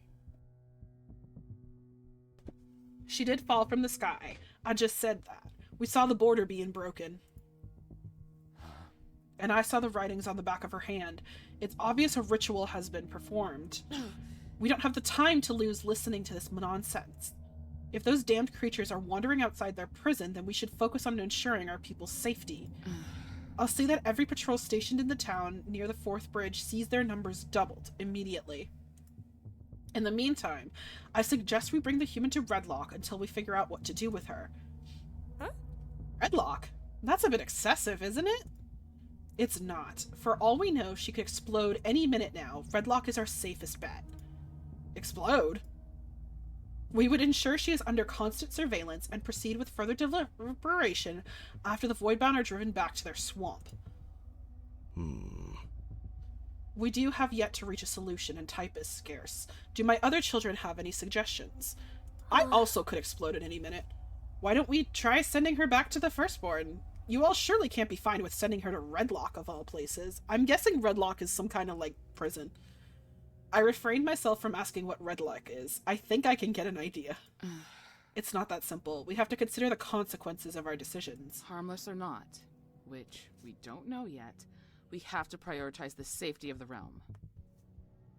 Do you all understand that? I do, but if she shouldn't be here, then let's send her back. The safety of the realm. Am I a threat somehow? Right, Sal?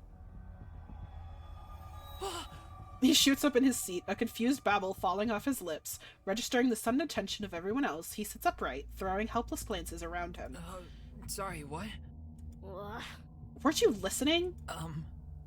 No. We're talking about someone's life here. What do you want me to say? It's not like my opinion will change anything. Just say something. Anything would do at this point. Oh. He sputters and slumps, deflating into his uncomfortable-looking seat. You aren't gonna like it. Just say it. Ray is kind of right. We're in the dark about all this, and the Voidies are running around out there while we argue, so... I mean, I know that, but She looks at me, lips worried into a troubled line. I share the sentiment. Permission to intervene, Perfectus. What did Envy do that he's not allowed to talk in this chamber? Envy shuffles to their feet, vaguely gesturing at me with one hand while avoiding my eyes. Rhea regards him. Their gazes meet for the briefest of moments. Permission granted. We are not seeing the bigger picture, I'm afraid. First, the Midnight Tower starts spinning voidbound. Then, they venture beyond the limits, and now, a child of the Firstborn shatters the crystal border and crosses into Limbo. Suspiciously close to the tower, may I add. Do you think these events are related? They could be. It can't be a coincidence, at least. Not when the tower is absorbing more essence every day, and the Voidbound are becoming smart enough to bypass our defenses. Perhaps its sheer power is starting to leak into the Firstborn, and this is a consequence of it. We know too little about the tower to discard any scenario. I'm saying, it sounds like he's the only one that's, like, making sense here and, like, seeing all of it, so why is he not allowed to speak in meetings? It's either that or the human has been summoned here, and both options should concern us. If the tower is not responsible, it means someone has performed a ritual without precedent, and has done so with a purpose in mind, a purpose we know nothing about. Another human center here, you say? That's what she's saying. That, or someone has summoned her from this side, and that seer of hers is just an unfortunate puppet. Nonsense. The requirements for such a feat are incalculable. Unfathomable. For us. No. There is no way a simple human could do something like that. It's impossible. The only possibility left is blaming one of our people. Those privileged enough to know about the existence of the Firstborn are aware of the consequences of attempting something this egregious. Even if they somehow had the power and the knowledge to reach the other side of the crystal border, they wouldn't risk their position, their lives, for an insanity like this. Father would know if they behaved otherwise. No one could pursue something like this unnoticed and without leaving a trace. You mentioned someone stabbed your hand, did you not? Yeah, they drew something on the back of my hand and then, well, you know the rest. I looked down at my hand, the cloth Gael tied around it staining red. No worries. Drive home safe. Thank you so much for stopping in, Theo. Have a good one. I saw it, yes. I couldn't read it due to the state of the wound, but with effort, she could have drawn it herself. And why would she do such a thing? That is what I've been trying to tell you since we started this, Gael. That we know nothing. Nothing at all. As such, we cannot ignore any possibilities. Can you say without striking accuracy that she is completely innocent and oblivious? Gael looks at me. I don't know how to feel. He forced me to sit here, yet he's fighting oddly hard to ensure I'm not sent to whatever Redlock is. No, I can't. I feel like we should be calm, right? Like, I feel like if we... Because, like, Raya is already on some kind of, like, edge of, like, sending us to Redlock, right? Most of the others are kind of like, you know, in the middle about this whole thing. They're like, well, maybe Redlock's a little bit excessive, but we also don't know what's going on. So, like, maybe we should investigate more. So I feel like proceeding calmly. I take a shallow breath. The seer wanted me here. Or perhaps not them, but someone else. Did they want me in particular, though? Like it or not, they knew a lot about me, about my life. The puzzle pieces lay strewn before me. I can imagine endless possibilities of what the final picture looks like, but my mind can't fully grasp it. A lot of terrible things come to mind. Speaking out of turn might get me in trouble. These people, whoever or whatever they may be, are not my friends. Right now, they have fully the upper hand as well. They're discussing what to do with my life, after all. I have to be smart no matter how scared I am. I swallow down the thick lump in my throat. I gather myself and raise my hand. Amon's hold allows me to, so that's good. Could I... Go on. Again, I swear I'll cooperate with you in every way that I can. I have nothing to do with whatever is going on. I just want to go back to my family. I understand that, but the truth is you may be dangerous in ways we cannot even fathom. I'm not doing this for entertainment. Let me prove it then. I wasn't lying before. If me being here is such a problem, then help me leave. I get it. You're trying to protect your family, then help me get back to mine. I'll tell you anything you want to know or help you however I can. Just give me a chance. I throw glances around the room, but I am only met with the heavy silence of their deliberation, pinched brows, pursed lips, and then an exhausted sigh. I must reiterate, confinement should be our last resort. It is not only cruel, but we are also depriving ourselves from learning from May. If you want to be cautious, my perfectus, then please let us personally watch over her. Hey, that's smart. Keep your enemy close and all that. Right? Of course. Who knows? Maybe she could help us solve this mystery. I doubt it. Thanks, Envy. However, if the tower or someone else wants her, I agree it's best to have her in our possession and under our personal vigilance. Think about it, Ray. We know so little about the tower. If keeping the precious bunny means we can have some advantage, we should play smart. And of course you gave her one of your silly little names already. And what if all of you are wrong? What if the tower has nothing to do with this? Then it means someone is plotting against Limbo's integrity, and we should stop it from happening no matter which side of the border it belongs to. Your May could be harboring plans of her own, or even fulfilling them for someone else. Then you'll agree it's best if we keep a close eye on her. All right. I will trust your judgment. You lot are really tiring to argue with. I withdraw my proposal for now.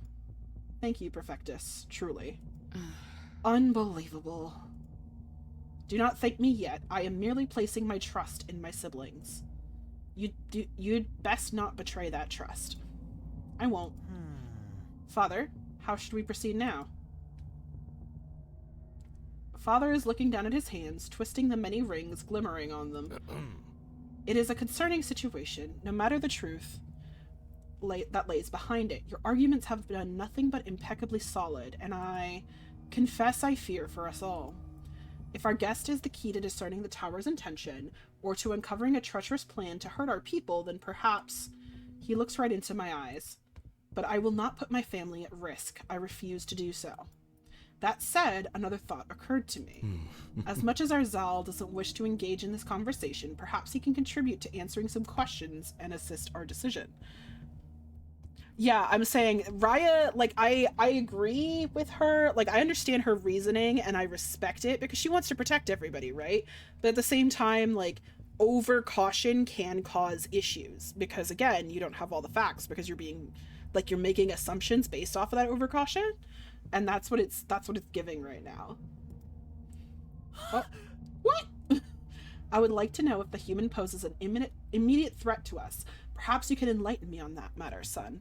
No worries. Thanks so much, Iris, for stopping in. Have a good one. Hi, Lily. Welcome in. Welcome in. We are playing a demo of a game that is on Kickstarter. How's it going? The color drains from his face until his skin turns ashen. Yes, I am having a great time with video games. I've never tried it on someone. And... Oh, he's so cute. I would have to touch her. Indeed. Our approach is greatly affected by the question of whether or not our dear May is a threat to the delicate balance of the realm. But if you'd rather not, I understand, my son. We will find another way. It is all right to be scared. Zal wavers, head bobbing from side to side. His legs, which had been sprawled out like a cat's, are now crossed at the ankles, and he stares through them with his trembling eyes. No, I can do it. I think...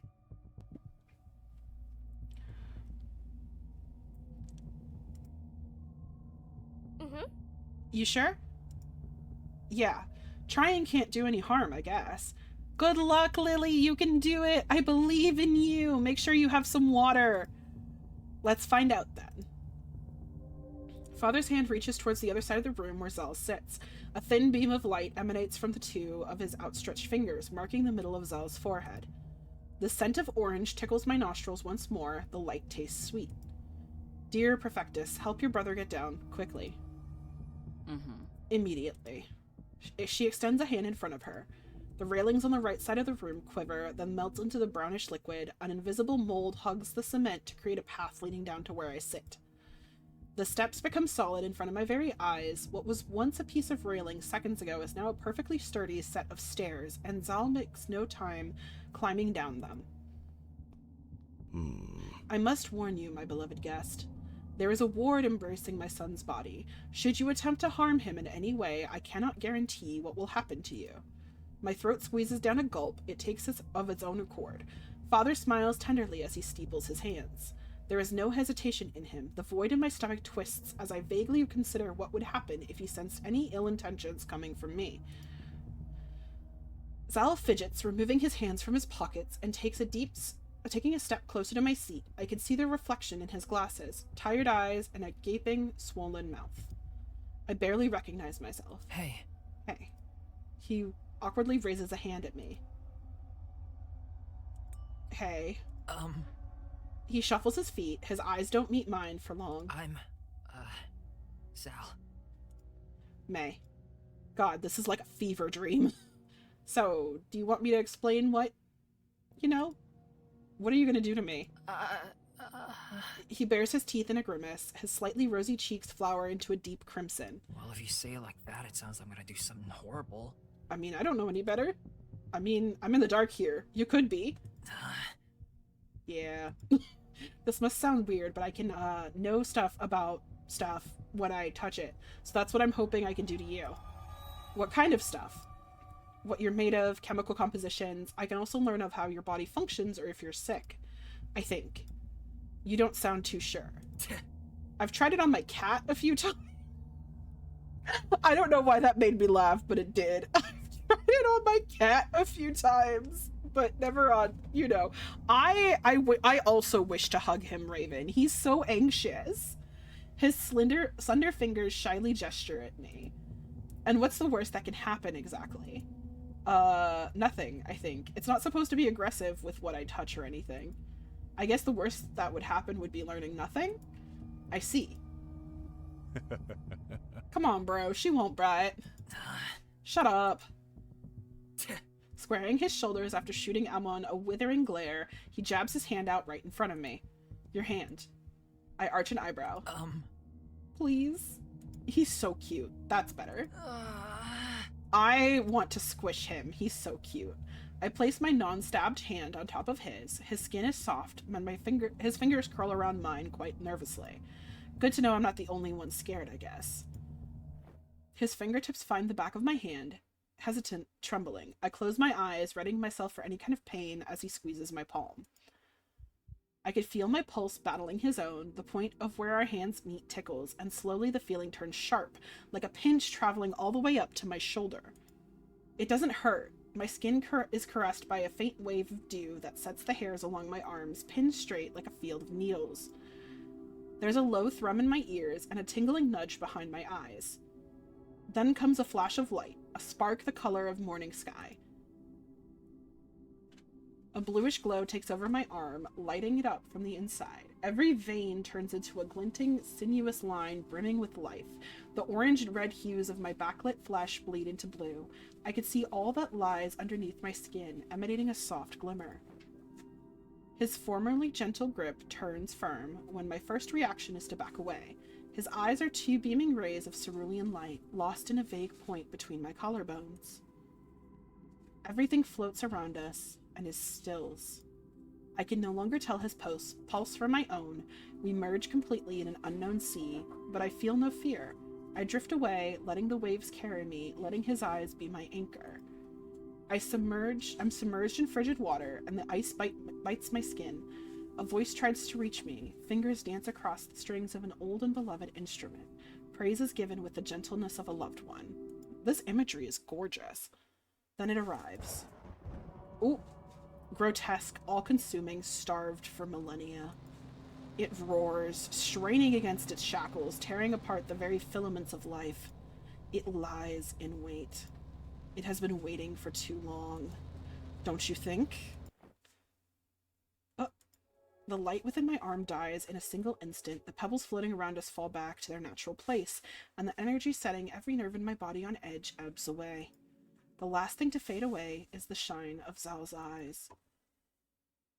His pupils contract and his shoulders slump as his consciousness seems to slip back into reality. He scrunches his nose in discomfort and releases me slowly, letting his arm fall limply to his side. What is it, son? He squeezes his eyes shut a few times, clearing away the haze clinging to his expression. He doubles over right before me, hands shooting to grip his head. I reach out when he keels over, catching him before he can hit the floor. Zal! His dead weight pushes me back into the chair as he stumbles on top of me. The back of my head and the side of Zal's hit the stone amidst the chaos, a chorus of horrified gasps. His eyes snap open. We're so close, I can see every twitch and flicker of his pupils as his gazes deep into something inside me. My chest stills. His eyes sink into my own, digging into the furthest reaches of my brain. I hear a soft whispering as his pupils turn white. Every other sound is drowned out by the thrum of his body, like a bolt of lightning caught within his ribcage. Zal, are you? His arm snaps up to stop her from coming any closer, but his eyes are still fixed on me, darting between images I can't see. I don't know how long he stays there, curled over me, hovering mere inches away from my face. He's not breathing. The glow disappears from his eyes once more. Air re-enters both our bodies at the same time, and only then do I realize I'd been holding my breath just like him. Slowly, the heaving of our chest subdues, in sync once more. He looks at me, conscious, serene. His bangs caress my forehead, but my body doesn't register the tickle they leave behind. His expression doesn't change, set in absolute neutrality, but there's a glint of something behind those impassive eyes, a glint that sends a chill through my very soul. He knows. Zal? She's harmless. Lethargically, he straightens up with a steadying hand on the backrest of my seat. He blinks hard several times once more. Are you certain, son? He puts some distance between us and reaches up to touch the spot where he hit his head. The glance he throws my way vanishes any doubt I had. He knows about me in the tower. Yeah. Zal looks away from me, stuffing his hands in his pockets. She's not gonna explode or anything. The worst that can happen is that, she dies, like, suddenly. Dropping dead, I mean. Wow. Way to put it, champ.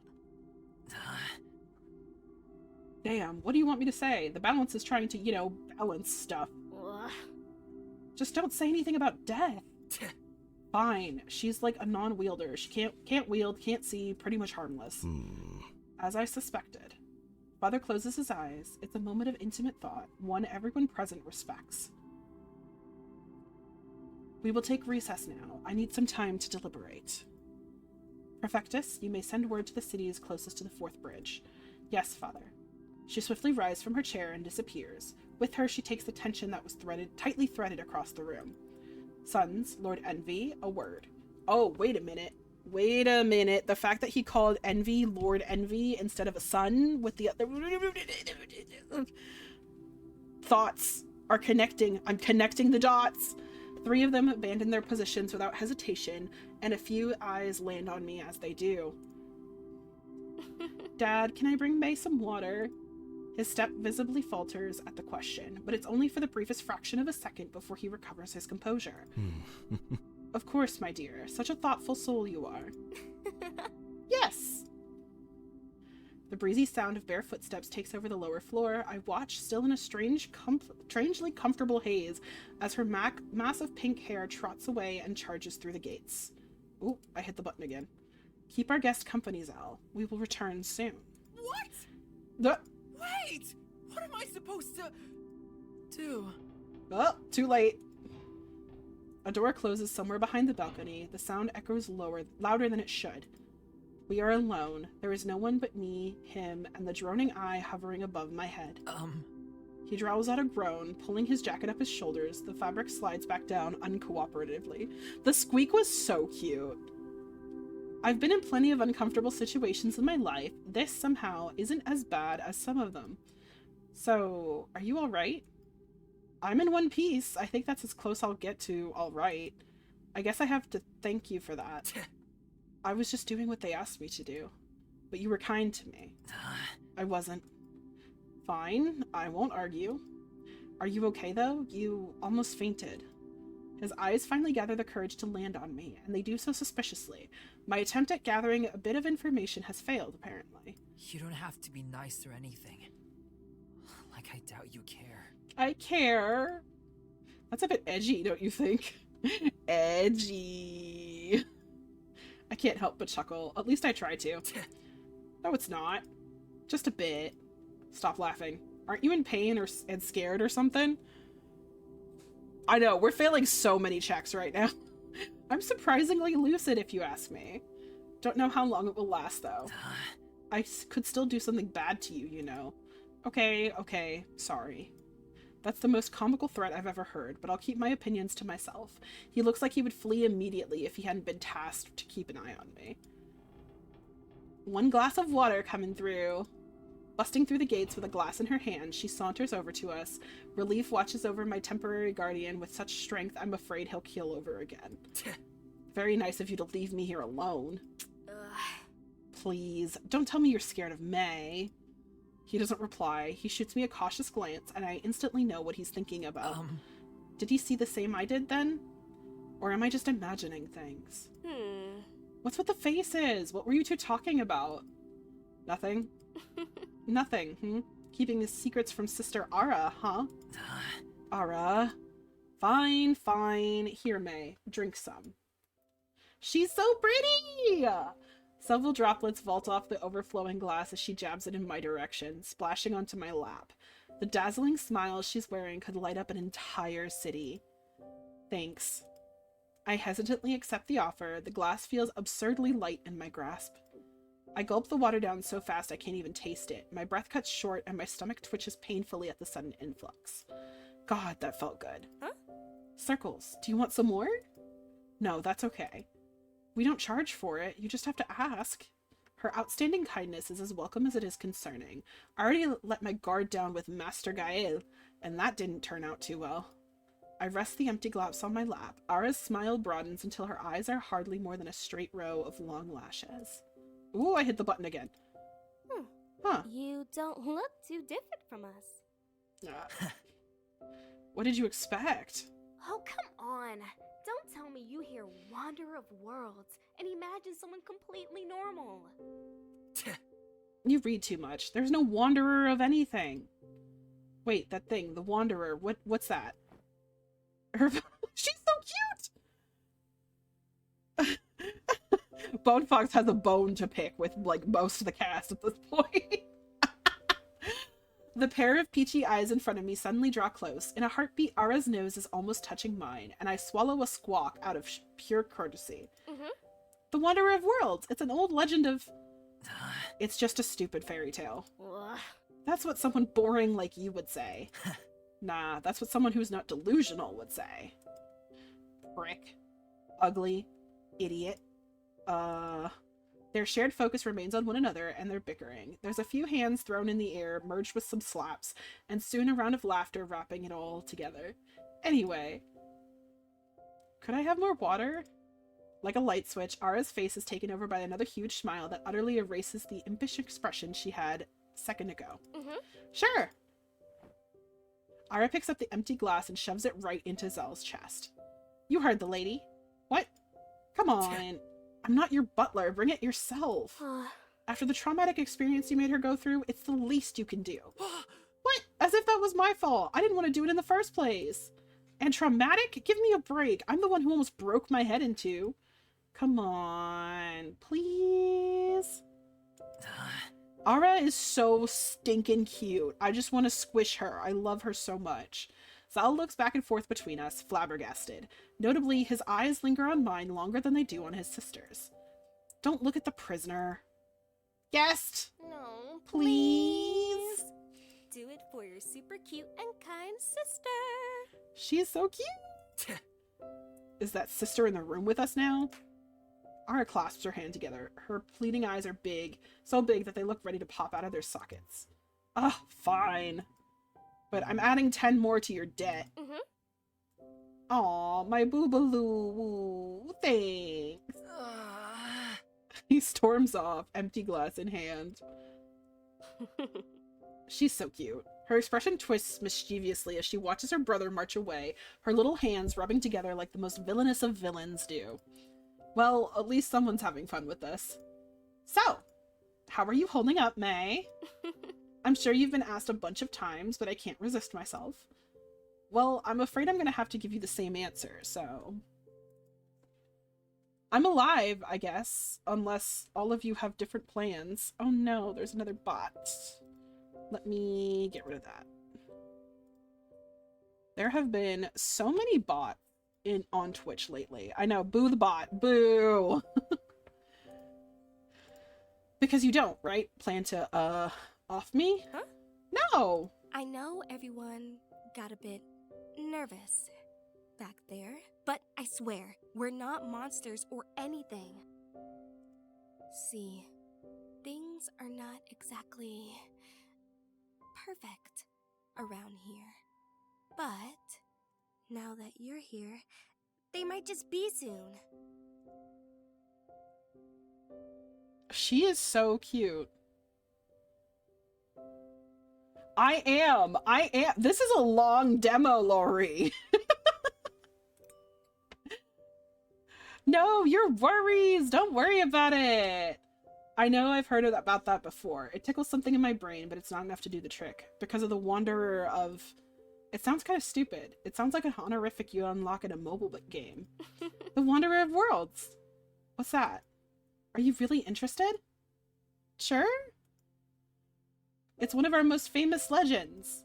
It's said when hope withers into despair and only darkness remains, the Wanderer of Worlds, who is capable of walking any realm of existence, will come to save us all from harrowing grief.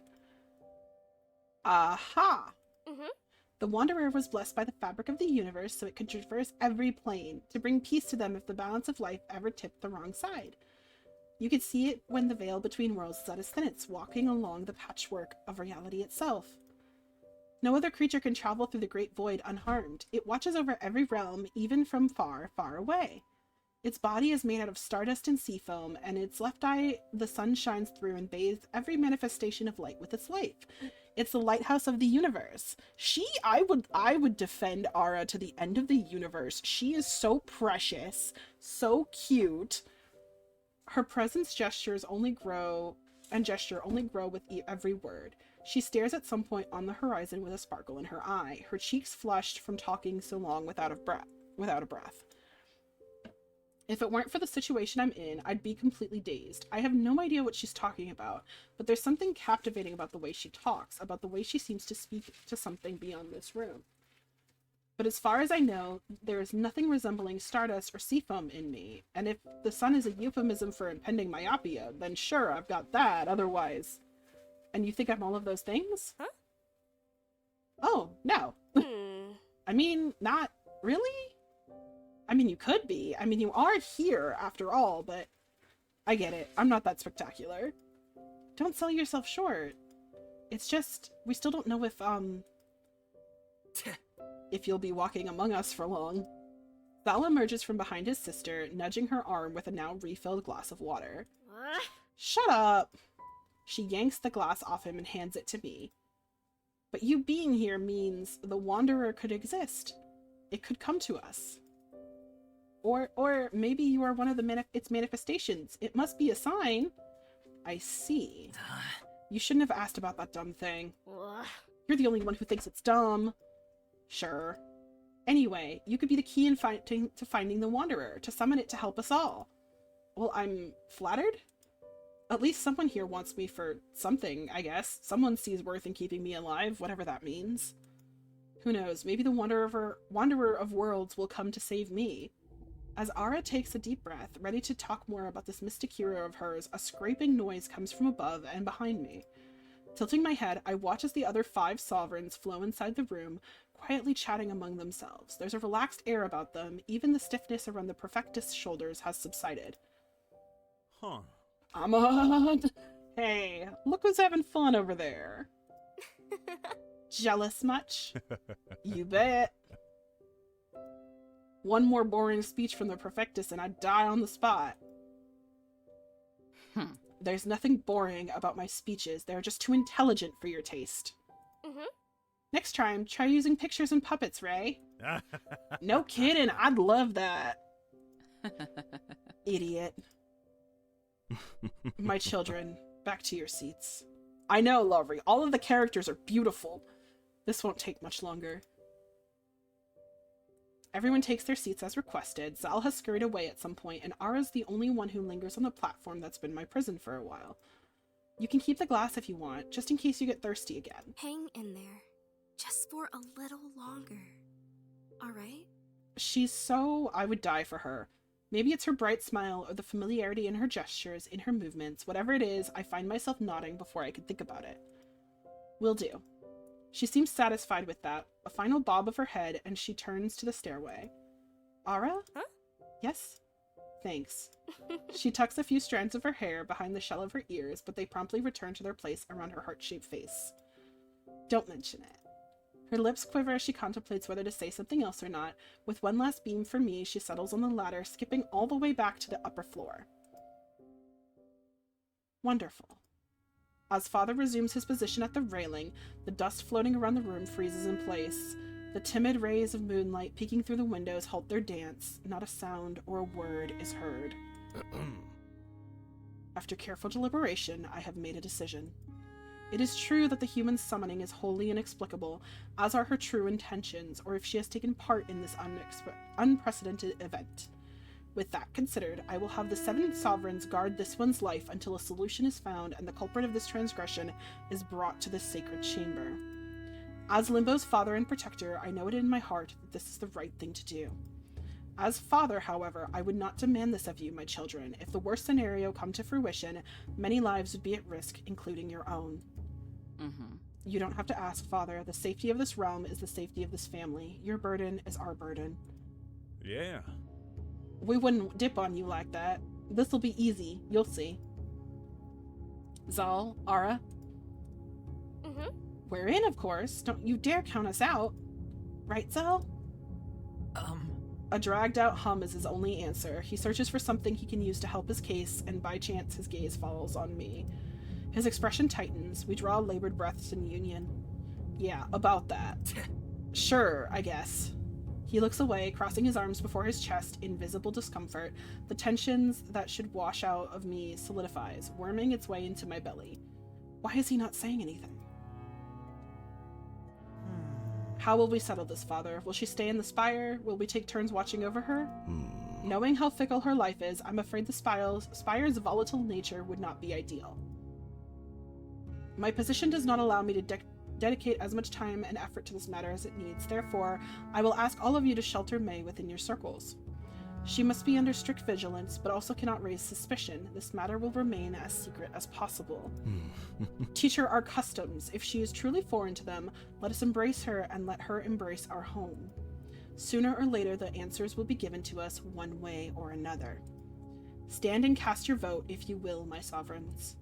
The room fills with the sound of shuffling clothes and shoes. 6 hands rest atop the railing, and a quiet hum erupts from the earth, crawling through the pillars holding this place together. However, there is one among them who does not move. Envy remains still, a distant look in his downcast eyes. Father, a suggestion, if you'll allow it? Indeed. Yes, Lord Amon? Even if from where I sit, I could see Amon's Adam apple plummet under the weight of Father's candid stare. I'd like to suggest we include Lord Envy in this. Amon, I know the law, but they know more about the firstborn than any of us. It's only fair that he has a chance to help. And it would be good for them to have a say in this. Maybe then we can... What did Envy do? Amon? His eyes meet Envy's,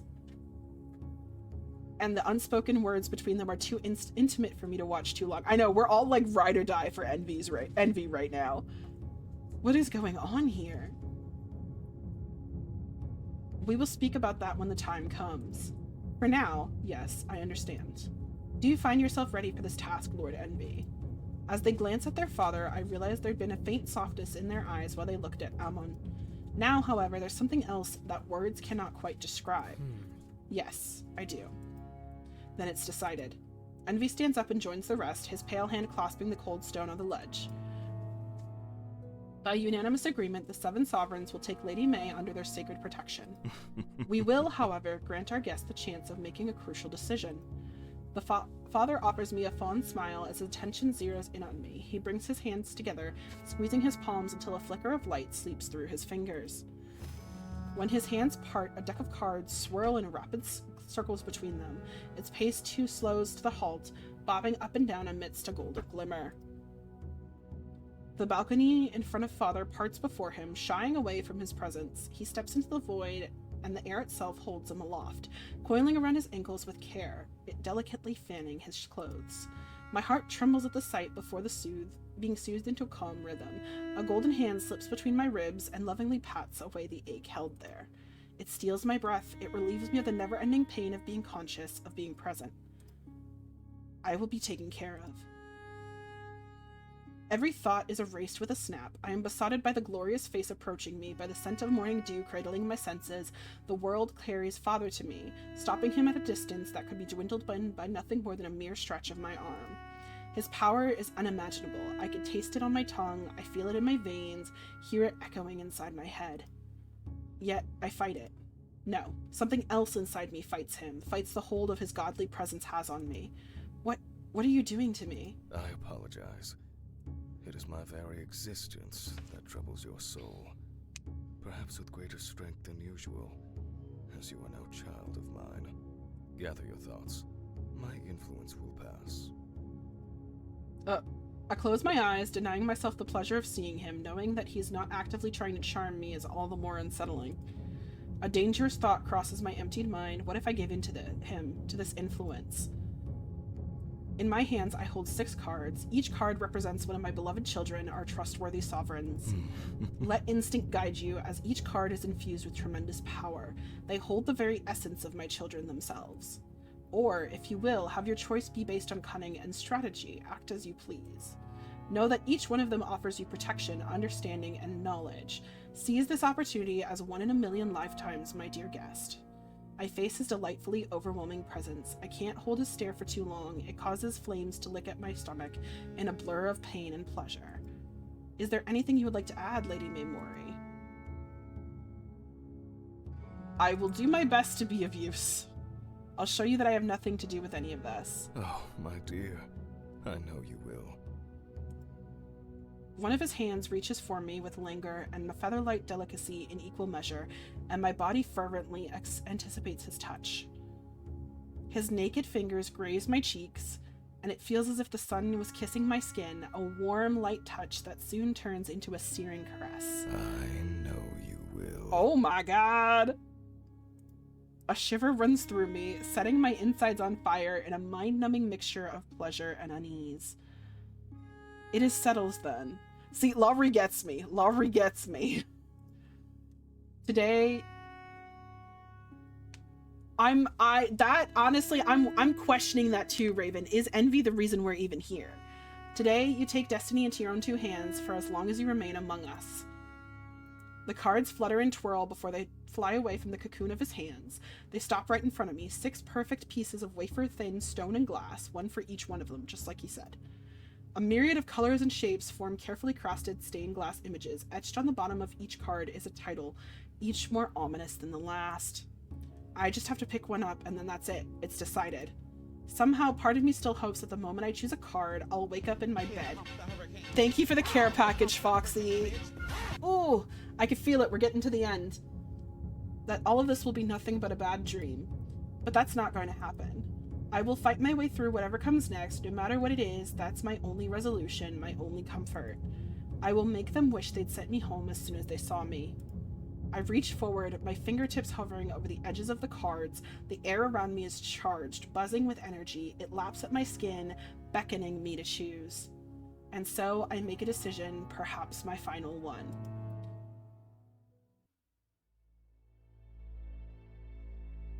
Ooh, there we go. That's it. Ah!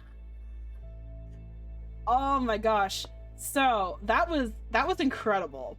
That was so good. I cannot believe that is the demo. Like, That is so, it was so good. I already have it wishlisted. Like on my end, it's already wishlisted because like I knew going into this that it was gonna be like rock solid. I just had that feeling, you know. That's part of why I was so excited about it.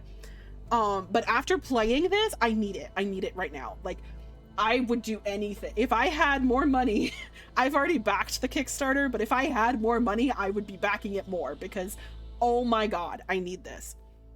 I need this game so much. Yeah, wow. Just absolutely incredible. The narration, the pacing, the plot itself is really intriguing and like really pulls you into the characters. So I listen. I had a fantastic time. For me as a writer myself, anytime I play something like a demo, or like I start a new thing like this, I feel like I have to have some kind of a hook, right? Like there has to be something. I have to leave a demo having questions, and I have so many questions. Like I want to know, like, who brought us here? Who is the Wanderer? Are we the Wanderer? Did Envy have anything to do with this? What did Envy do? Like, why is there this tension between Envy and all of the other sovereigns? What is Pride's deal? Why is he like this? Like, I have so many questions, and also all of the cast is beautiful. All of the cast is beautiful. The art, absolutely stunning, and I am living for it. Especially as someone who loves a good dark fantasy. Ooh, this is good. I'm so excited. I am so excited. So once again, you guys, please, if you have the ability to, please consider backing the Kickstarter. It is pinned at the top of my, at the top of the stream comment. Like, please consider backing it if you can. It's been super amazing. Thank you as well to the devs that I've reached out to. There is not going to be an ad break, don't worry. Thank you so much to the devs, the team at RavenStar Games. Like that, it's so good. It is so good, and I am so lucky to have been able to play this on stream for you guys. So thank you once again to the devs for letting me play this game on stream. Oh, Raven, I see you have redeemed Dingus, so this will be what we close on. For those of you who are new to the stream, whether you're watching on Twitch or Twitter, a Dingus redeem is essentially for me to tell a little story about one of my cats, who is specifically Martin, who is the baby of the cats. And he's just a little dude. His most recent adventures included stealing deli turkey off of a sandwich, quite literally jumping onto the table, snatching it out from in between the bread, and running away with it. Martin antics, you know, just Martin antics. Yeah, so that's, please enjoy that imagery of just this little gray cat jumping up on a dining room table and just straight up snatching the meat out of somebody's sandwich. And mind you, he has never done this before. This is the first time he has ever done that, but he wanted it real bad, and he risked the baby jail for it. So, but yes, that was incredible. Thank you guys so much for going on this demo journey with me. I cannot wait for this game to come out. I don't know when it's going to come out because obviously Kickstarter's still going. But my hope is that when it comes out, we'll get a chance to play it together, and I will continue to be feral. Yes. All right, my loves, I will see you tomorrow. Let us find someone to raid. Let me go ahead and put the raid message in here for you guys. So Twitch, my Twitch friends, you and I are going on a little raiding adventure to spread the love. For those of on Twitter. Thank you guys so much for hanging out with me today. I really hope you enjoyed the game as much as I did and just had a great time with all of this. I will see you guys tomorrow. As always, my loves, please keep me in your memories and take care. I love each and every one of you. Have a wonderful rest of your day. Bye, everybody. Bye-bye.